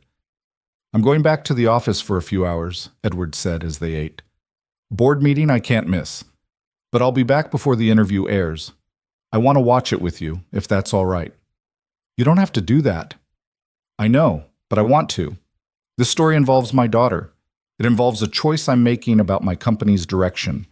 I want to see how it's presented to the world. After Edward left, Sophie suggested taking Lila to a nearby park, someplace quiet where she could be a normal kid for an hour, away from cameras and reporters and the weight of viral fame. Is that safe? Daniel asked. Won't people recognize us? Not if we're careful, Sophie said. She pulled out a baseball cap and sunglasses. Celebrity disguise 101. You'd be amazed how invisible you can become with the right accessories. They walked 3 blocks to a small neighborhood park, one of those hidden green spaces that city residents treated like precious secrets. Children played on swings and slides, parents chatted on benches, and for a brief, beautiful moment, everything felt normal. Lila ran to the swings immediately, and Sophie followed her, pushing her higher and higher, while Lila laughed with pure, uncomplicated joy. Daniel sat on a bench and just watched, feeling something loosen in his chest, some knot of tension he'd been carrying for so long he'd forgotten it was there. Your daughter is wonderful, a voice said beside him. Daniel turned to find an elderly woman sitting at the other end of the bench. She had kind eyes and gray hair pulled back in a neat bun. Thank you. I think so, but I'm biased. You're the sandwich dad, aren't you? The woman said it without fanfare, just simple recognition. Daniel tensed. I am. Is that going to be a problem? Why would it be a problem? You did something good. The world needs more of that. She extended a weathered hand. I'm Margaret. Margaret Chen. Wait, Chen. Are you related to Marcus? Margaret's face lit up. He's my grandson. Wonderful boy. Too much time on his phone, but wonderful nonetheless. He told me about meeting you last night. Said you were kind to him when he was worried about the video. He's a good kid. He was just doing what journalists should do. He wants to be like you when he grows up, Margaret said softly. Not famous. He doesn't care about that. But decent. The kind of man who sees people and helps them. That's because of you. That's because of his parents and you, Daniel corrected. I just gave him permission to trust his instincts. Sometimes that's all young people need, permission to be good in a world that often rewards cruelty. Margaret pulled out a small paper bag from her purse. I baked cookies this morning, chocolate chip. Would you and your daughter like some? Daniel accepted the bag, touched by the gesture. Thank you. That's very kind. It's just cookies. You gave away your dinner. I think I can manage cookies. They sat in comfortable silence for a while, watching Lila and Sophie on the swings. Finally, Margaret spoke again. My husband died 8 years ago. Heart attack. Very sudden. For a long time after, I felt invisible, like I'd stopped being a person and become a category. Widow, elderly, irrelevant. People looked through me on the street, talked over me in stores, treated me like furniture. I'm sorry, Daniel said quietly. Then one day I was struggling with grocery bags at the bus stop, and a young man, couldn't have been more than 20, stopped and asked if I needed help. Not because someone told him to, not because he wanted something, just because he saw me struggling and decided to care. He carried my bags all the way to my apartment, 3 blocks out of his way, and refused to take money for it. Said his grandmother had taught him better. She turned to look at Daniel directly. That small act, 5 minutes of his time, reminded me I was still a person worth seeing, worth helping. It sounds dramatic, but it genuinely changed something in me. I started noticing other invisible people. Started helping when I could. That's what your sandwich did, Daniel. It reminded people that visibility and compassion aren't luxuries, they're necessities. I didn't mean to start a movement, Daniel said. I really didn't. The best movements aren't planned. They're sparked by people who just do what seems right and let others carry the flame forward. Margaret stood, brushing cookie crumbs from her lap. Take care of yourself and that beautiful daughter, and don't let the attention corrupt what makes you special, that you genuinely don't think you're special. She walked away before Daniel could respond, leaving him with a bag of homemade cookies and a lump in his throat. When they returned to the apartment, Edward was already back, sitting in front of the large television with his laptop open. Interview airs in 10 minutes, he announced. I've got popcorn. Popcorn for news? Lila asked, delighted. Popcorn for everything, Edward declared. It's one of life's perfect foods. They settled on the couch together. Daniel, Lila, Sophie, and Edward, this strange assembled family bound by circumstance and sandwiches. When the news began, Patricia Voss's face filled the screen. Tonight, an exclusive interview with the man the internet has dubbed Sandwich Dad, she began. Daniel Cross, a 38-year-old construction worker and single father, whose simple act of sharing his dinner with a stranger has captivated the nation and sparked a conversation about compassion, poverty, and what we owe each other. Daniel watched himself on screen, barely recognizing the tired-looking man in the uncomfortable chair. But as the interview progressed, he found himself relieved by what he saw. He hadn't sounded preachy or self-righteous. He'd sounded human, flawed, uncertain, trying his best. When he told Lila on camera that her mama would be proud of her, Lila buried her face in his shoulder and cried. Happy tears, sad tears, the complicated mixture of grief and joy that defined their life without Sarah. You really meant that, didn't you? She whispered, about Mama being proud. Every word, baby girl. Every single word. The interview concluded with Daniel's message to viewers, his challenge to move beyond feeling inspired to actually taking action. Patricia's closing commentary praised his authenticity and honesty, noting that in an age of carefully crafted public images, Daniel Cross had refused to perform for the camera. Edward muted the television as commercials began. That was powerful. Genuinely. You gave people something to think about without making them feel judged or inadequate. I just told the truth, which is rare and more valuable than you realize, Sophie said. Most people in your position would have seized the hero narrative, let themselves be elevated. You did the opposite. You reminded everyone they're capable of the same choices you made. Daniel's phone buzzed, then buzzed again and again. Text after text from numbers he didn't recognize, messages flooding in faster than he could read them. Your interview is already online, Edward said, checking his laptop. And people are responding. Look at this. He turned the screen so Daniel could see. Social media was exploding with reactions. The hashtag #CPeople was trending alongside #SandwichDad. People were posting their own stories of helping strangers, of being helped by strangers, of choosing compassion over convenience. Someone started a challenge, Sophie said, scrolling through her own phone. The Sandwich Challenge. People are committing to doing one act of anonymous kindness per day for a week and documenting it without revealing who they helped or showing faces, just proving they did it. That's amazing, Lila said, reading over Sophie's shoulder.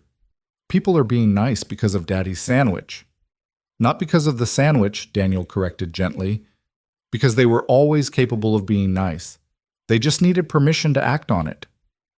More texts came through. Mike from the construction site. Proud to know you, man. Drinks on me when this circus ends. Mrs. Chen from his building. My Marcus is crying watching your interview. You gave him hope that goodness matters. Thank you. Someone claiming to be from the mayor's office. Mayor Rodriguez would like to meet with you to discuss community initiatives. Please call at your earliest convenience. A teacher from Lila's school. Your daughter is an inspiration to our entire student body. We'd be honored if you'd speak at our assembly next week. On and on, messages accumulating faster than he could process. Daniel set the phone down, overwhelmed. This is too much. This is way too much. Hey, Edward said firmly. Look at me, Daniel. You don't have to respond to everything. You don't have to meet with everyone or accept every invitation or live up to every expectation. You get to choose. That's the important part. You still get to choose. But what if I choose wrong? What if I let people down? Then you let them down, Sophie said with surprising pragmatism. You're not responsible for everyone's hopes or expectations. You're responsible for being honest, for doing your best, and for protecting your daughter. Everything else is just noise. Lila tugged on Daniel's sleeve. Daddy, can we go home soon? To our real home? The question hit him hard. Despite the comfort of the corporate apartment, despite the safety from media attention, Lila missed their small space with the leaky ceiling and the creaky floors. She missed normal. Security says your building is still surrounded, Edward said apologetically.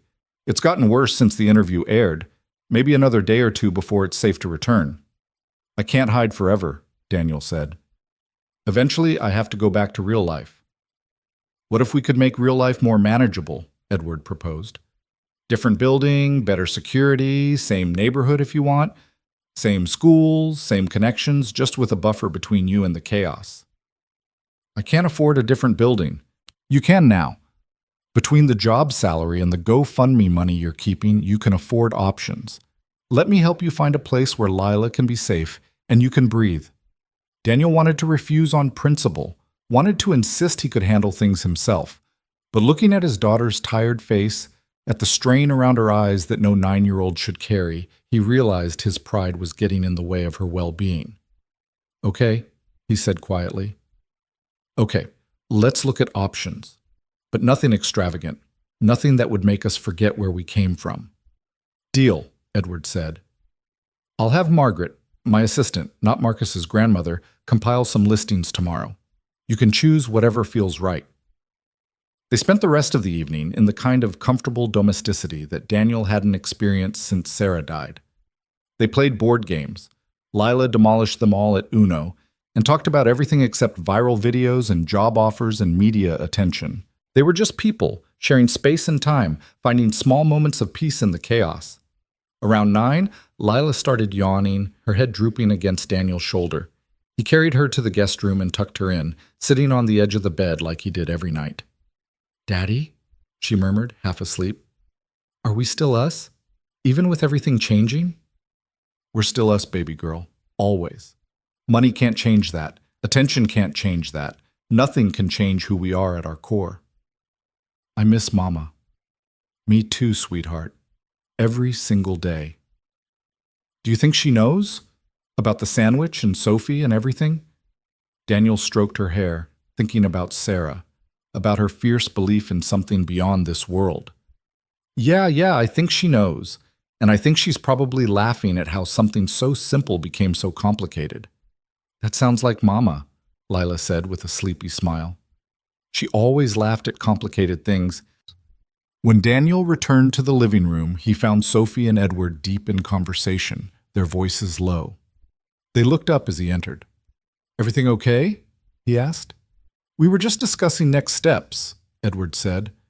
The board approved a new initiative based on your interview, Community Voices. We're creating an advisory council of people from diverse economic backgrounds to consult on all major decisions affecting workers and customers. You'd chair it if you're willing. Chair it? I don't know how to chair anything. You know how to listen. You know how to see people. That's the hardest part. The rest, meeting management, agenda setting, we can teach you. Daniel sank into the chair across from them. A week ago, I was worried about making rent. Now I'm supposedly chairing advisory councils and being offered apartments and turning down interview requests. Nothing about this makes sense. Life rarely does, Sophie said wisely. Sometimes all you can do is hold on and try to stay true to yourself through the turbulence. Is that from a fortune cookie? She laughed. No, that's from 3 years of therapy learning to navigate privilege and purpose, but it sounds like it could be from a fortune cookie. Daniel's phone buzzed one more time.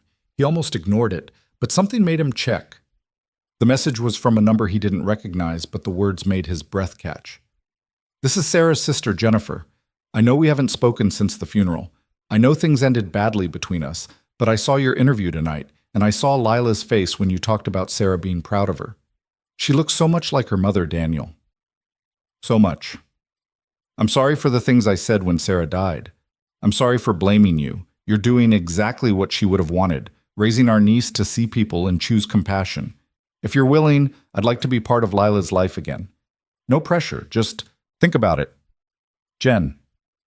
Daniel read the message 3 times, emotion building in his throat. Jennifer had been devastated by Sarah's death, had lashed out at Daniel in her grief, blamed him for not saving her sister despite the impossibility of that task. They'd parted in anger and hadn't spoken since. Good news or bad? Edward asked, noticing Daniel's expression. Complicated news, Daniel said. My sister-in-law wants to reconnect. We haven't spoken in 3 years. What are you going to do? Daniel thought about Lila, about how she deserved to know her mother's family, about how holding grudges served no one. I'm going to say yes. Life's too short and too hard to reject genuine attempts at reconciliation. He typed back, Jen, thank you for reaching out. Lila asks about you sometimes. She'd love to see you. Let's figure out a time that works. Daniel.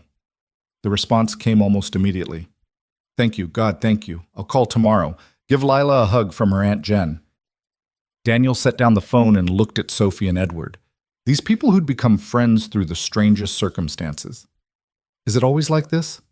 This overwhelming? What? Being viral famous? Sophie asked. No, being human. Trying to do the right thing and having it spiral into 1,000 consequences you never anticipated. Edward smiled sadly. Yes, that's exactly what it's like. Welcome to the terrifying adventure of living with intention. They talked late into the night, discussing plans and possibilities, fears and hopes. When Daniel finally went to bed around midnight, his mind was still racing, but his heart felt lighter than it had in years. He checked on Lila one more time before sleeping, an old habit from when she was a baby, when he'd wake multiple times a night just to make sure she was still breathing. She slept peacefully, one hand curled around the stuffed rabbit Sarah had given her, the other stretched out as if reaching for something in her dreams. We're going to be okay, baby girl, Daniel whispered. Better than okay. We're going to be exactly what your mama dreamed for us. Outside the windows, the city continued its endless dance of light and shadow, millions of people moving through their lives, most of them invisible to each other. But maybe, just maybe, a few more were seeing now, a few more were stopping, a few more were sharing their sandwiches. Daniel fell asleep thinking about ripples and waves, about how one small choice could travel farther than anyone imagined, about how Sarah had been right all along. Kindness wasn't weakness, it was the strongest thing in the world, and tomorrow he'd wake up and choose it again. 3 months later, Daniel stood in front of a conference room filled with executives, community leaders, and board members, holding a folder that contained the results of the Community Voices Initiative's first major project. His hands were steady now, steadier than they'd been during that first interview, steadier than they'd been during his first day at Lang Industries when he'd walked into a building where the lobby cost more than most houses. Before I present our findings, he began, his voice carrying the confidence of someone who'd learned he had valuable things to say, I want to tell you about a woman named Patricia. Not Patricia Voss, the reporter, a different Patricia. Patricia Morrison, 53 years old, works night shift at one of our warehouse facilities. He clicked to the first slide, which showed a photo, with permission, of a tired-looking woman in a Lang Industries uniform. Patricia has worked for this company for 12 years. She's never missed a shift, never filed a complaint, never caused any problems. But 3 weeks ago, during one of our listening sessions, she finally told us her story. She's been sleeping in her car for 8 months because she can't afford rent on her salary. She showers at the gym. She eats 1 meal a day, and she's terrified that if anyone found out, she'd be fired for not having a permanent address. The room was silent. Edward sat at the head of the table, his expression unreadable. Sophie sat beside him, taking notes. Margaret, the assistant, was recording minutes, and scattered throughout the room were the other members of the Community Voices Council, a retired teacher, a single mother who worked in retail, a veteran dealing with PTSD, a former homeless man now running his own small business. People who knew struggle intimately and could speak its language fluently. Patricia represents a crisis we've been ignoring, Daniel continued. We have employees, good, loyal, hard-working employees, who can't afford to live in the city where they work, who are one emergency away from homelessness, who come to work exhausted because they're sleeping in their cars or doubled up in overcrowded apartments or skipping meals to pay rent. He advanced to the next slide, which showed statistics the council had compiled over the past 3 months. 18% of our hourly workers are housing insecure. 27% have skipped meals in the past month to cover other expenses. 43% have no emergency savings whatsoever. These aren't people who are lazy or irresponsible. These are people who work full-time for a profitable company and still can't meet basic needs. A hand raised. Gerald Hutchins, CFO, a man in his 60s who'd been skeptical of the Community Voices initiative from the beginning. With all due respect, Mr. Cross, what do you propose we do about this? We pay competitive wages. We offer benefits. We can't be responsible for the entire housing crisis. Daniel had expected this objection. He'd prepared for it. You're right. We can't solve the entire housing crisis. But we can solve it for our employees, and here's why we should. It's not just moral, it's practical. When Patricia spends her days off searching for affordable housing instead of resting, her productivity suffers. When she's stressed about where she'll sleep, her focus suffers. When she's hungry, her health suffers. We're losing money by paying poverty wages, not saving it. He clicked to the next slide, showing a detailed financial analysis that Sophie had helped him compile. Our proposal: raise base wages for all hourly workers by 22% over the next 2 years. Establish a housing assistance program that provides rent subsidies for employees earning below a certain threshold. Create an on-site food pantry stocked with quality groceries, not just cheap processed food. Partner with local landlords to secure affordable units for our workforce.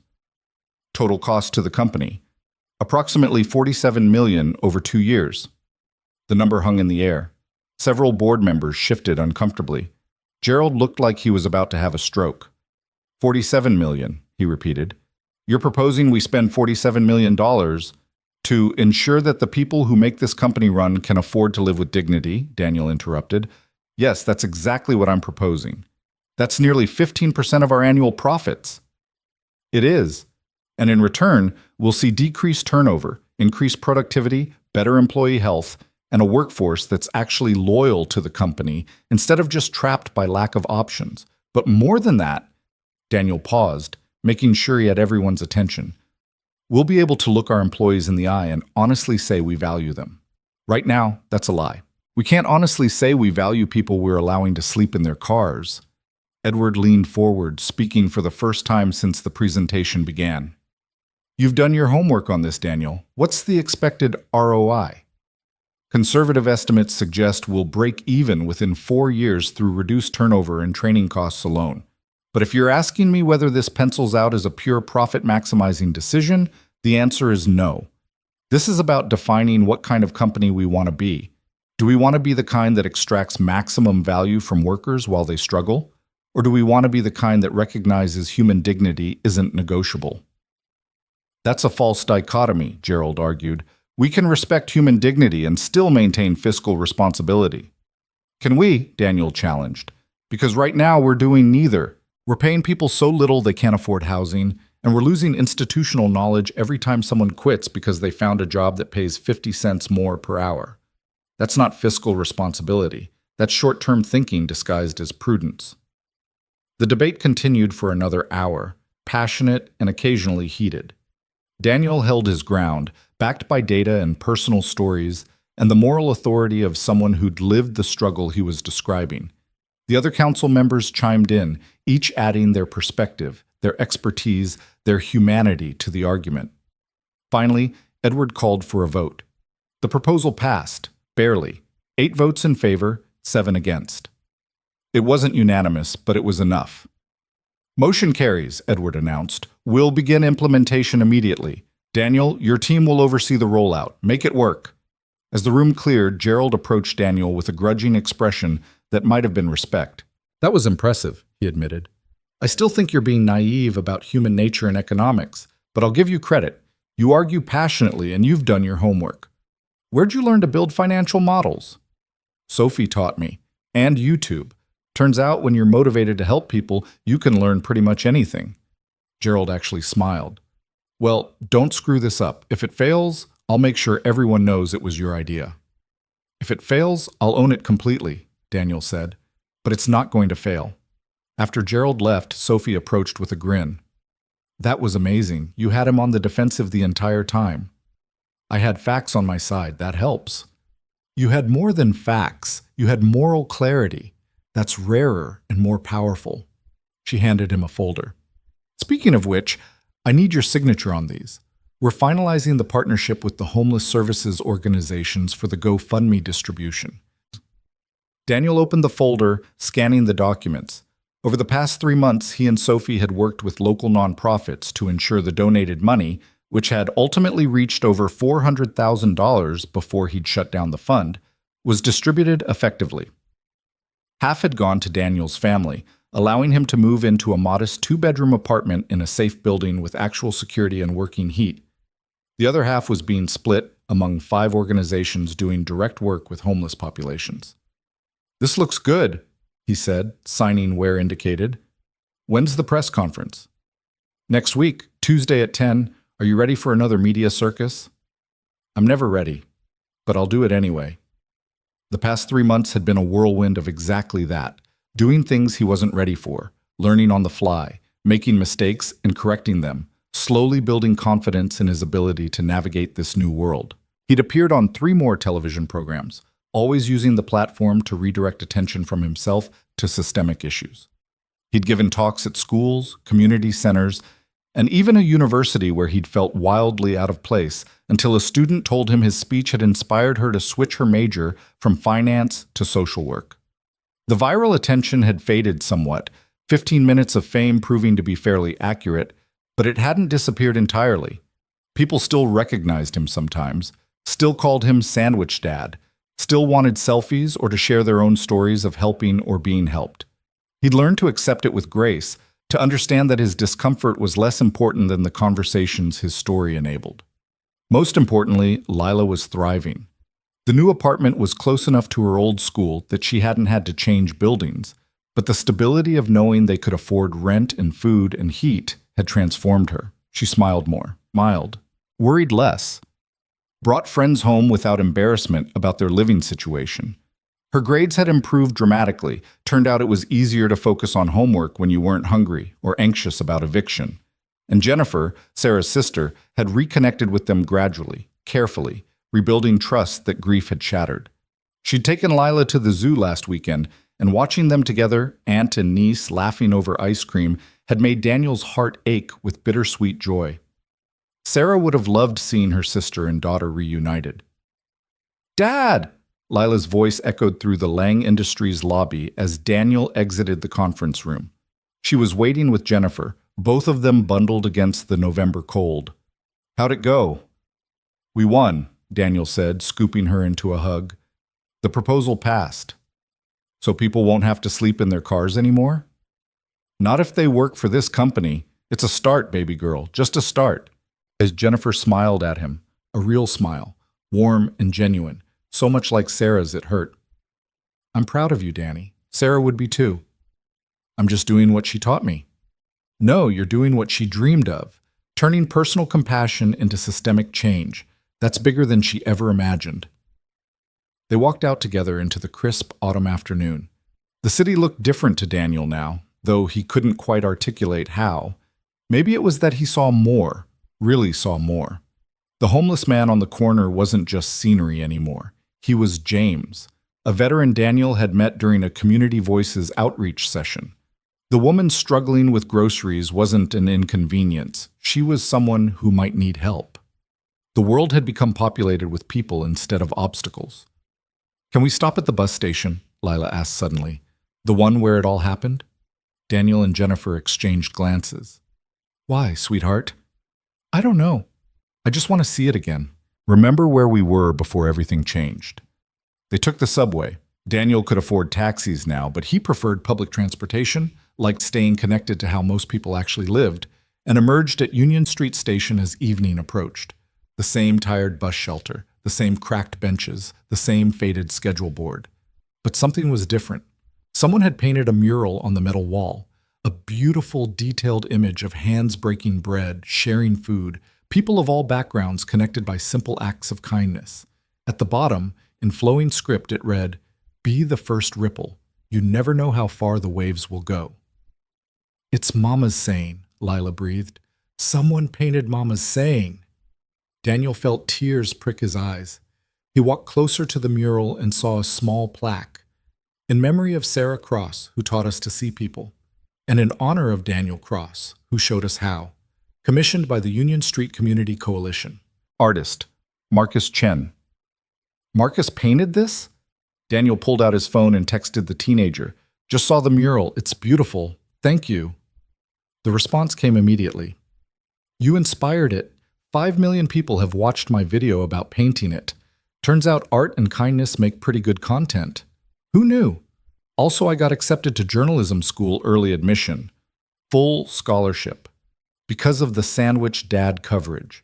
I owe you everything." "You owe me nothing," Daniel typed back. "You earned that scholarship with your talent and courage. Proud of you, kid." A bus pulled up, the 6:15, the one they'd been waiting for that rainy night 3 months ago.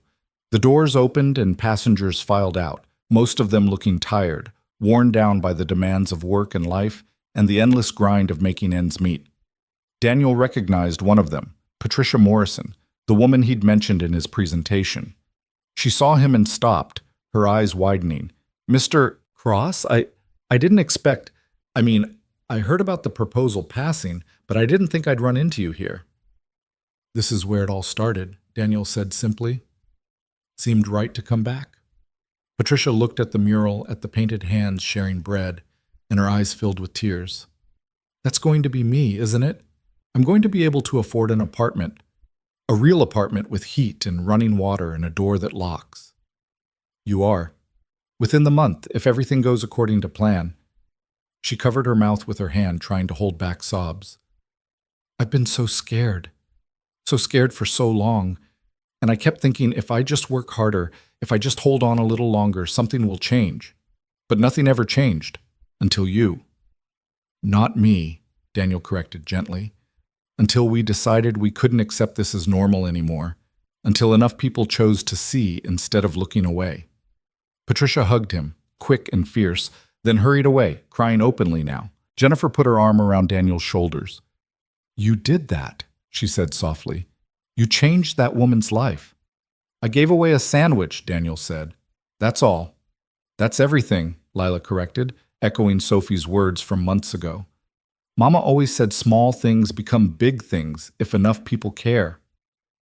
They stood at the bus station for a while longer, watching people come and go, each of them carrying their own stories, their own struggles, their own invisible burdens. Daniel thought about how easy it would be to look away, to focus only on his own life now that it was more comfortable. How tempting it was to let success insulate him from discomfort. But he'd made a promise, to Sarah, to himself, to Lila, to keep seeing, to keep helping, to keep being the first ripple even when the waves were hard to measure. "Ready to go home?" Jennifer asked. "Yeah," Daniel said. "Let's go home." Home was the 2-bedroom apartment on the 4th floor of a building with working elevators and heat that actually heated. It was modest by most standards, definitely modest by Edward Lang's standards, but to Daniel and Lila, it was a castle. Lila had her own room, decorated with posters and books, and the kind of normal childhood clutter that poverty usually prevented. Daniel had a real bed instead of a couch. The refrigerator hummed quietly and stayed cold and was usually full of actual food. But what made it home wasn't the physical space. It was the photos on the walls. Sarah laughing at their wedding, Sarah holding newborn Lila, Sarah in the garden of the house they'd lost, Sarah everywhere, present in memory even as she was absent in body. "I wish she could see this," Daniel said quietly, looking at a photo of Sarah and Lila baking cookies together. All of it. The job, the apartment, Lila thriving. "I wish she could know it worked out." "Maybe she does," Jennifer said. "I like to think she's watching, cheering you on, proud as hell of what you've built from ashes." "I didn't build it alone. Sophie and Edward and the council and you and Marcus and so many people. Danny." Jennifer put her hand on his arm. "Learn to accept credit where it's due. You were the catalyst. You made the choice that started everything else. That matters. Your choice mattered." A knock at the door interrupted them. Daniel opened it to find Sophie standing in the hallway, looking slightly nervous in a way she rarely did anymore. "I hope I'm not interrupting," she said. "I probably should have called first, but I was in the neighborhood and I wanted to talk to you about something." Come in. We were just looking at old photos and being sentimental." Sophie entered, greeted Jennifer and Lila warmly, then turned to Daniel with unusual seriousness. "I need to tell you something, and I'm not sure how you're going to react." "That sounds ominous." "It's not, I promise. It's just..." She took a breath. My father wants to retire. Not immediately, but within the next 2 years. And he wants me to take over as CEO. Sophie, that's amazing. Congratulations. Wait, there's more. I told him I'd only do it if we fundamentally restructure how the company operates. Not just the Community Voices initiative. Everything. I want to make Lang Industries a model for ethical capitalism, if such a thing is even possible. Fair wages, environmental responsibility, transparent supply chains, meaningful community investment. The whole thing. That sounds like a massive undertaking. It is, and I can't do it alone. I need people who understand what's broken and can help fix it. People who won't let wealth and power corrupt the mission. People who've lived the struggles we're trying to address. She looked at him intently. I need you, Daniel. As COO, Chief Operating Officer, equal partner in running the company. Daniel's mind went blank. I'm sorry, did you just offer me the position of COO of a multi-billion-dollar company? I did. I know it sounds insane. I know you've only been here 3 months, but you've accomplished more in that time than most executives do in years. You've built bridges between labor and management. You've identified problems we didn't even know existed. You've earned the trust of people at every level, and most importantly, you have a moral compass that doesn't waver. That's worth more than any MBA. Sophie, I don't know the first thing about running a company. I barely know what a COO does. Neither did I when my father started grooming me for leadership. We learn. We hire experts. We make mistakes and fix them. But the vision, the values, the commitment to doing right by people, you can't learn that. Either you have it or you don't. And you have it in spades. Daniel looked at Jennifer, who was grinning. He looked at Lila, who was bouncing with excitement. He looked at Sarah's photo on the wall, at her smile that seemed to say, "Take the leap, Danny. I've got you." Can I think about it? This is a lot to process. Of course. Take all the time you need. But Daniel? Sophie's voice was soft, earnest. You've already proven you can change individual lives. This is a chance to change systems, to affect thousands of workers across multiple industries, to show that companies can be profitable and ethical, to be the ripple that becomes a wave that becomes a tide. After Sophie left, Daniel sat on the couch, his head spinning. Jennifer made tea, her solution to all crises, minor or major, and they sat in comfortable silence while Lila did homework at the kitchen table. What do you think? Daniel finally asked. I think you're terrified, Jennifer said, and I think you should do it anyway. What if I fail? What if I'm terrible at it? Then you'll fail trying to do something meaningful. That's infinitely better than succeeding at something meaningless. She sipped her tea. Sarah used to say that fear was just excitement in disguise, that the things that scared us most were usually the things most worth doing. Sarah said a lot of wise things. She did. And she chose you, knowing full well you were a man who'd rather help a stranger than protect himself, who'd give away his last sandwich because someone else needed it more, who'd see people even when it cost him something. She chose you because of those qualities, not despite them. Don't let fear make you small when you're capable of being so much more. That night, after Jennifer had gone home and Lila was asleep, Daniel sat at the kitchen table with a notebook and pen. He made 2 lists, like he'd done so many times over the years when facing impossible decisions. Reasons to accept Sophie's offer.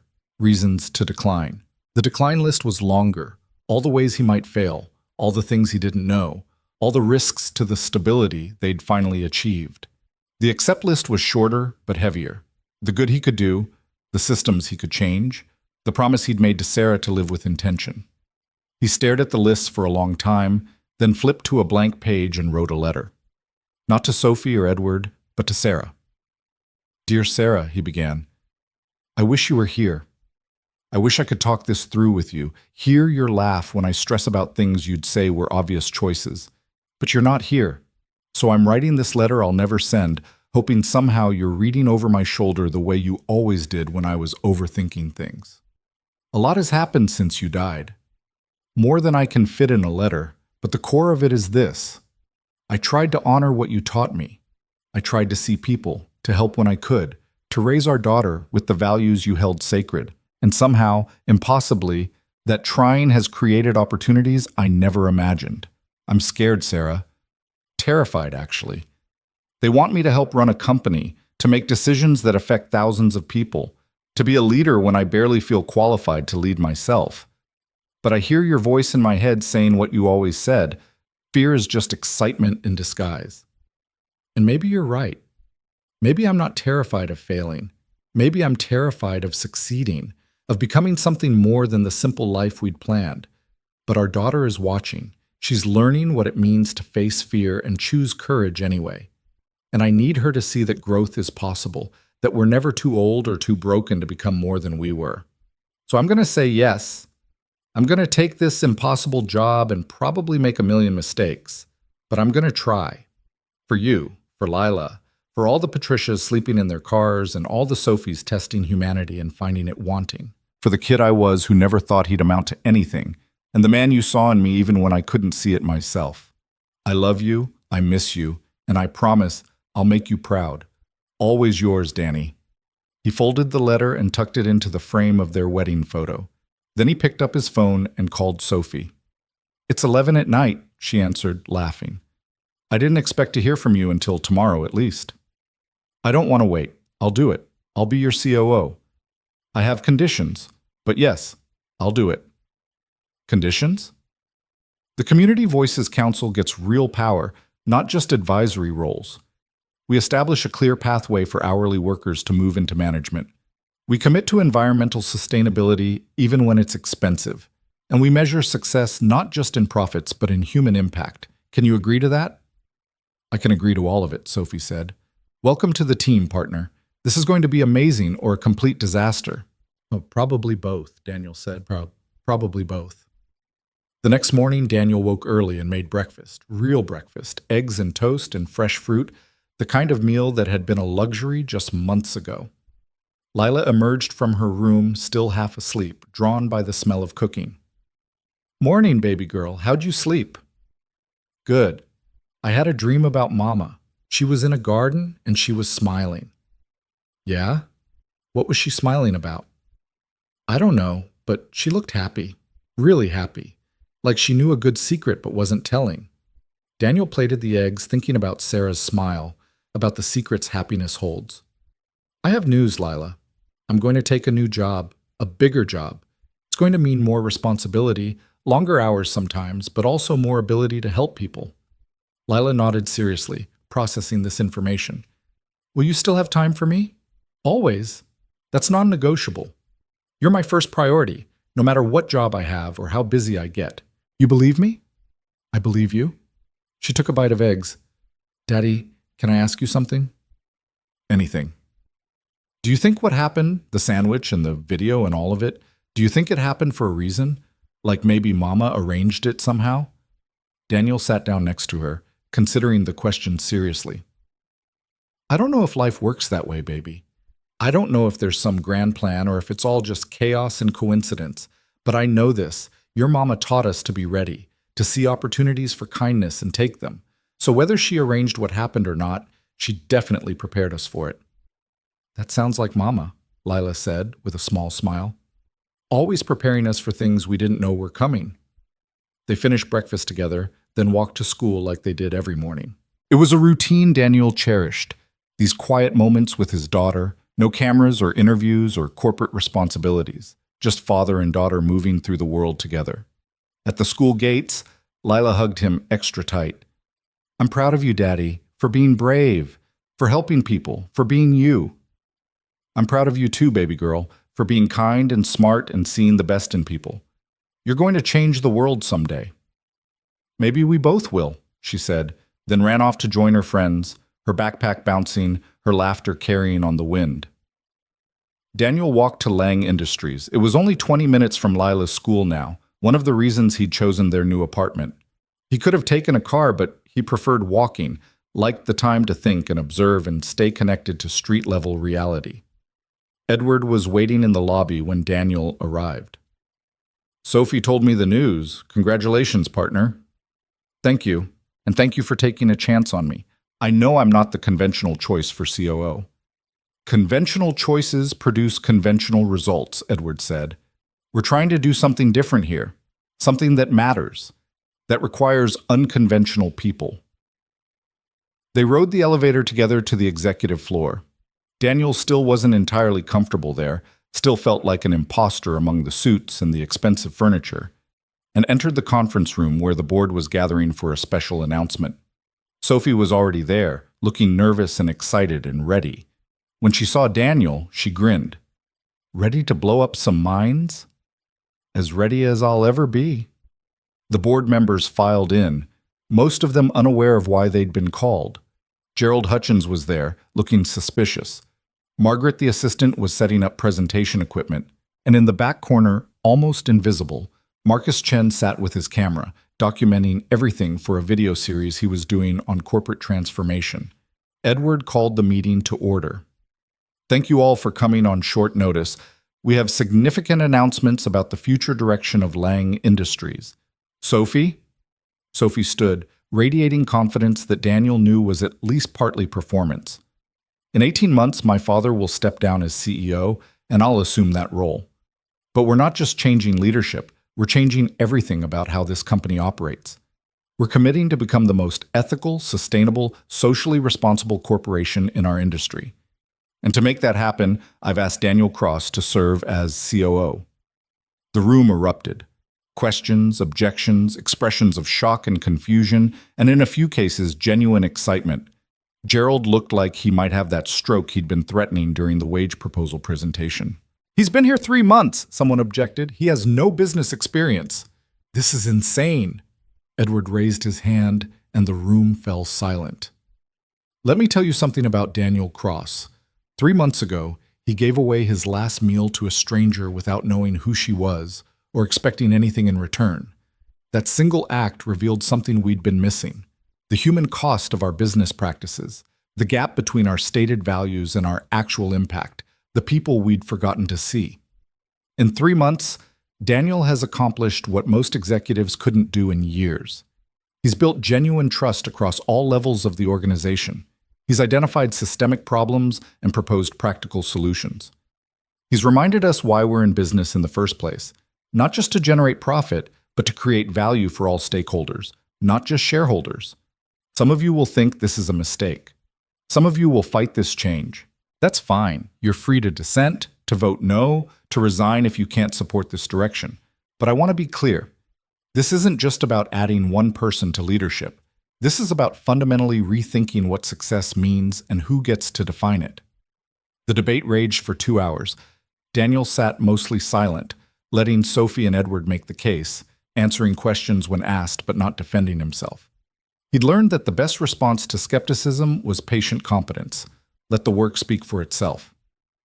Finally, exhausted, the board voted. 10 in favor, 5 against, 2 abstentions. Daniel was officially COO of Lang Industries. Gerald approached him afterward, his expression unreadable. I voted against you, he said bluntly. I know, that's your right. I voted against you because I think you're in over your head.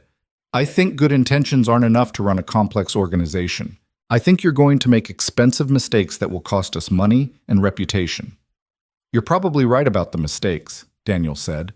I definitely will make them, but I'll own them and learn from them. Can you work with someone you voted against? Gerald studied him for a long moment.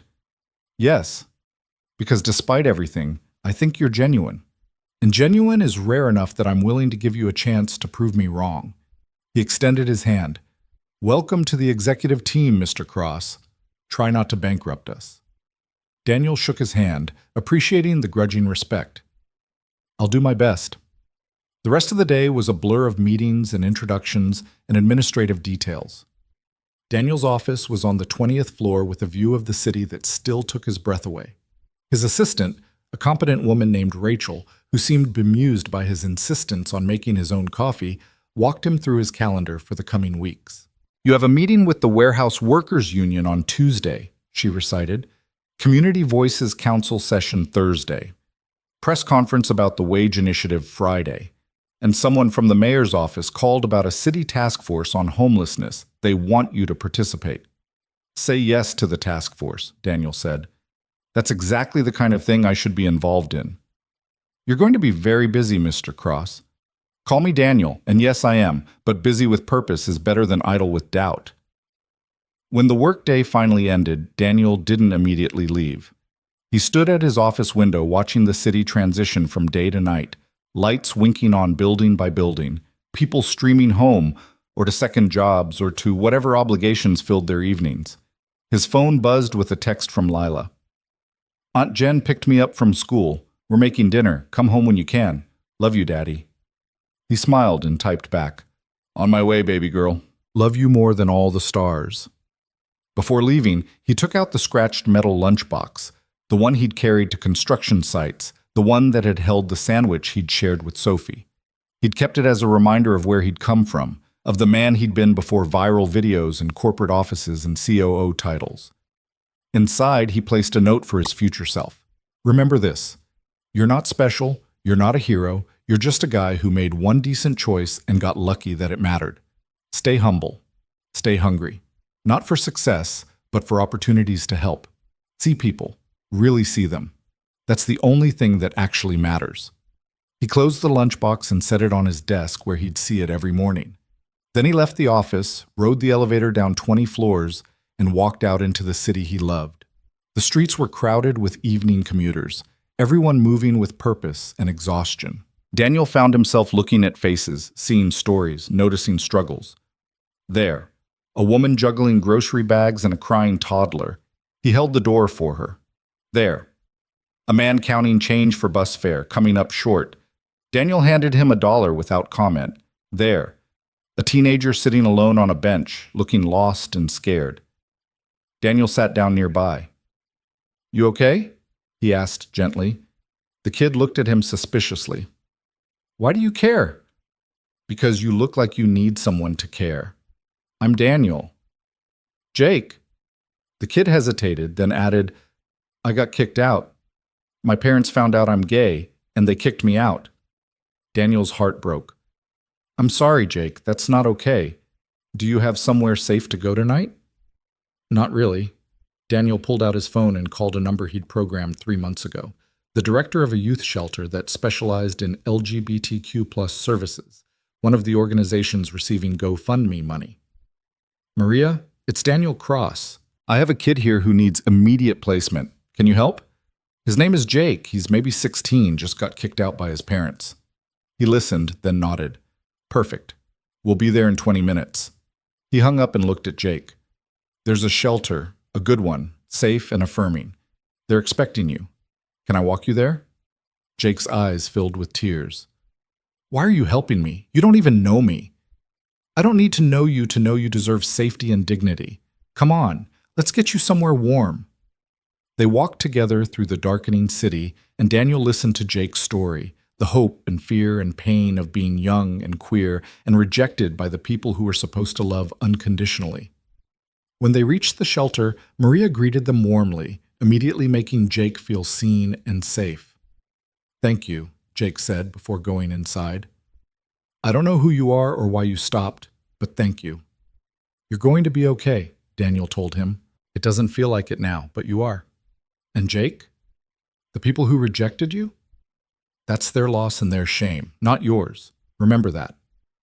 As Daniel finally headed home, his phone buzzed with a text from Marcus. Just posted a new video about the Lang Industries wage initiative and what it means for ethical capitalism.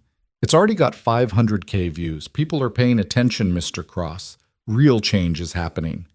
Daniel smiled and typed back, keep documenting, keep telling stories. The world needs to see what's possible. His apartment was warm and full of light when he arrived. Jennifer and Lila had indeed made dinner, pasta with actual vegetables and garlic bread that filled the space with the smell of home and love. Perfect timing, Jennifer said. We were just sitting down. How was your first official day as a big corporate executive? Surreal, Daniel admitted, washing his hands at the sink. I kept waiting for someone to realize they'd made a mistake and escort me out. But they didn't, Lila said proudly. Because you belong there. Because you're going to help people.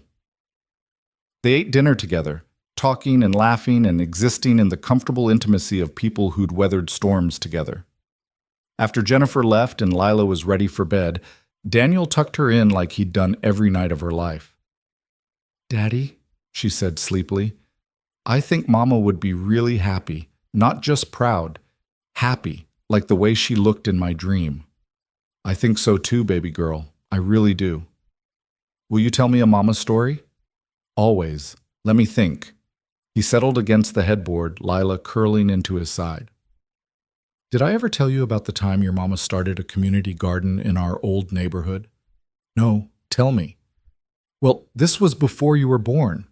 We just gotten married and moved into our first apartment, smaller than this one, if you can believe it. The neighborhood was rough. Lots of empty lots filled with trash and broken glass. Your mama looked at one of those lots and saw possibility. She spent weeks getting permits, convincing the city to let her use the space, recruiting neighbors to help. Most people thought she was crazy. Who wants to garden in a place like that? But she persisted, and slowly people started joining her. They cleared the trash, built raised beds, planted vegetables and flowers. Within a year, that empty lot had become beautiful. People grew food for their families, children played safely, neighbors who'd never spoken before became friends. Your mama had turned wasteland into community. What happened to the garden? It's still there, actually, still thriving. Other people took over when we had to move, but they kept it going. That's the thing about your mama's projects. They outlived her involvement because she built them to last, to belong to everyone. That's what you're doing now, Lila said. With the company. You're building things that will last. I'm trying, baby. I'm really trying. You're doing more than trying. You're succeeding. Even I can see that, and I'm only 9. Daniel kissed her forehead, overwhelmed with love for this wise, kind, remarkable child. When did you get so smart? I've always been smart, Lila said matter-of-factly. You just notice it more now that you're not so worried all the time. She was right, he realized. The constant anxiety about money and survival had lifted enough that he could actually see his daughter clearly. Not just her needs, but her personhood, her growing wisdom, her beautiful heart. Good night, Lila Marie Cross. I love you more than words can say. Love you too, Daddy, more than all the stars and all the sandwiches in the world.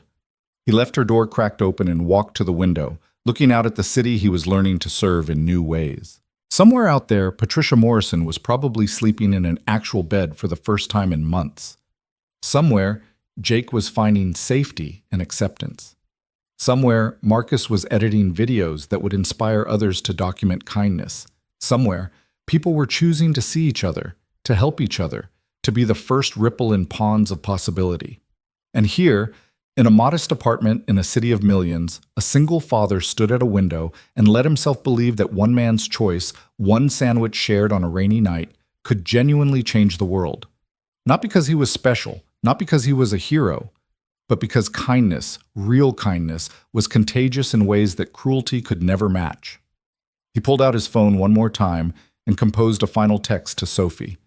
Thank you for seeing potential in a construction worker with a sandwich. Let's build something remarkable. Her response came quickly. We already are, and this is just the beginning. Daniel smiled, set down his phone, and walked to the wall where Sarah's photos hung. He touched the frame of their wedding picture, remembering that day, that young man who'd promised to love her forever, who'd had no idea how hard and beautiful and impossible and meaningful that promise would become. I kept my promise, Sarah, he whispered. I'm still trying to be the man you saw in me. I'm still seeing people. I'm still sharing sandwiches, metaphorically speaking.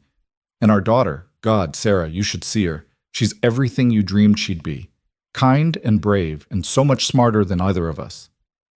The photo said nothing, but in the curve of Sarah's smile, Daniel could almost hear her voice. I always knew you would, Danny. I never doubted it for a second. Outside, the city hummed with its endless energy. Millions of stories unfolding simultaneously. Millions of choices between kindness and cruelty being made every moment. And somewhere in that vast complexity, in the space between one person's need and another person's response, the future was being written one sandwich at a time. Daniel Cross, former construction worker, current COO, eternal father and husband and human being trying his best, stood at his window and made a quiet promise to everyone he'd ever helped and everyone he would help tomorrow. I see you, he said to the city, to the night, to the universe. I see you and you matter. Every single one of you matters. And in the morning, he would wake up and prove it all over again. Because that's what ripples do. They keep moving, keep spreading, keep touching shores you never knew existed. And that's what love does. It transforms small moments into movements, sandwiches into revolutions, ordinary people into extraordinary forces for good. Not because they're special, but because they choose to be. Every single day. One act of kindness at a time.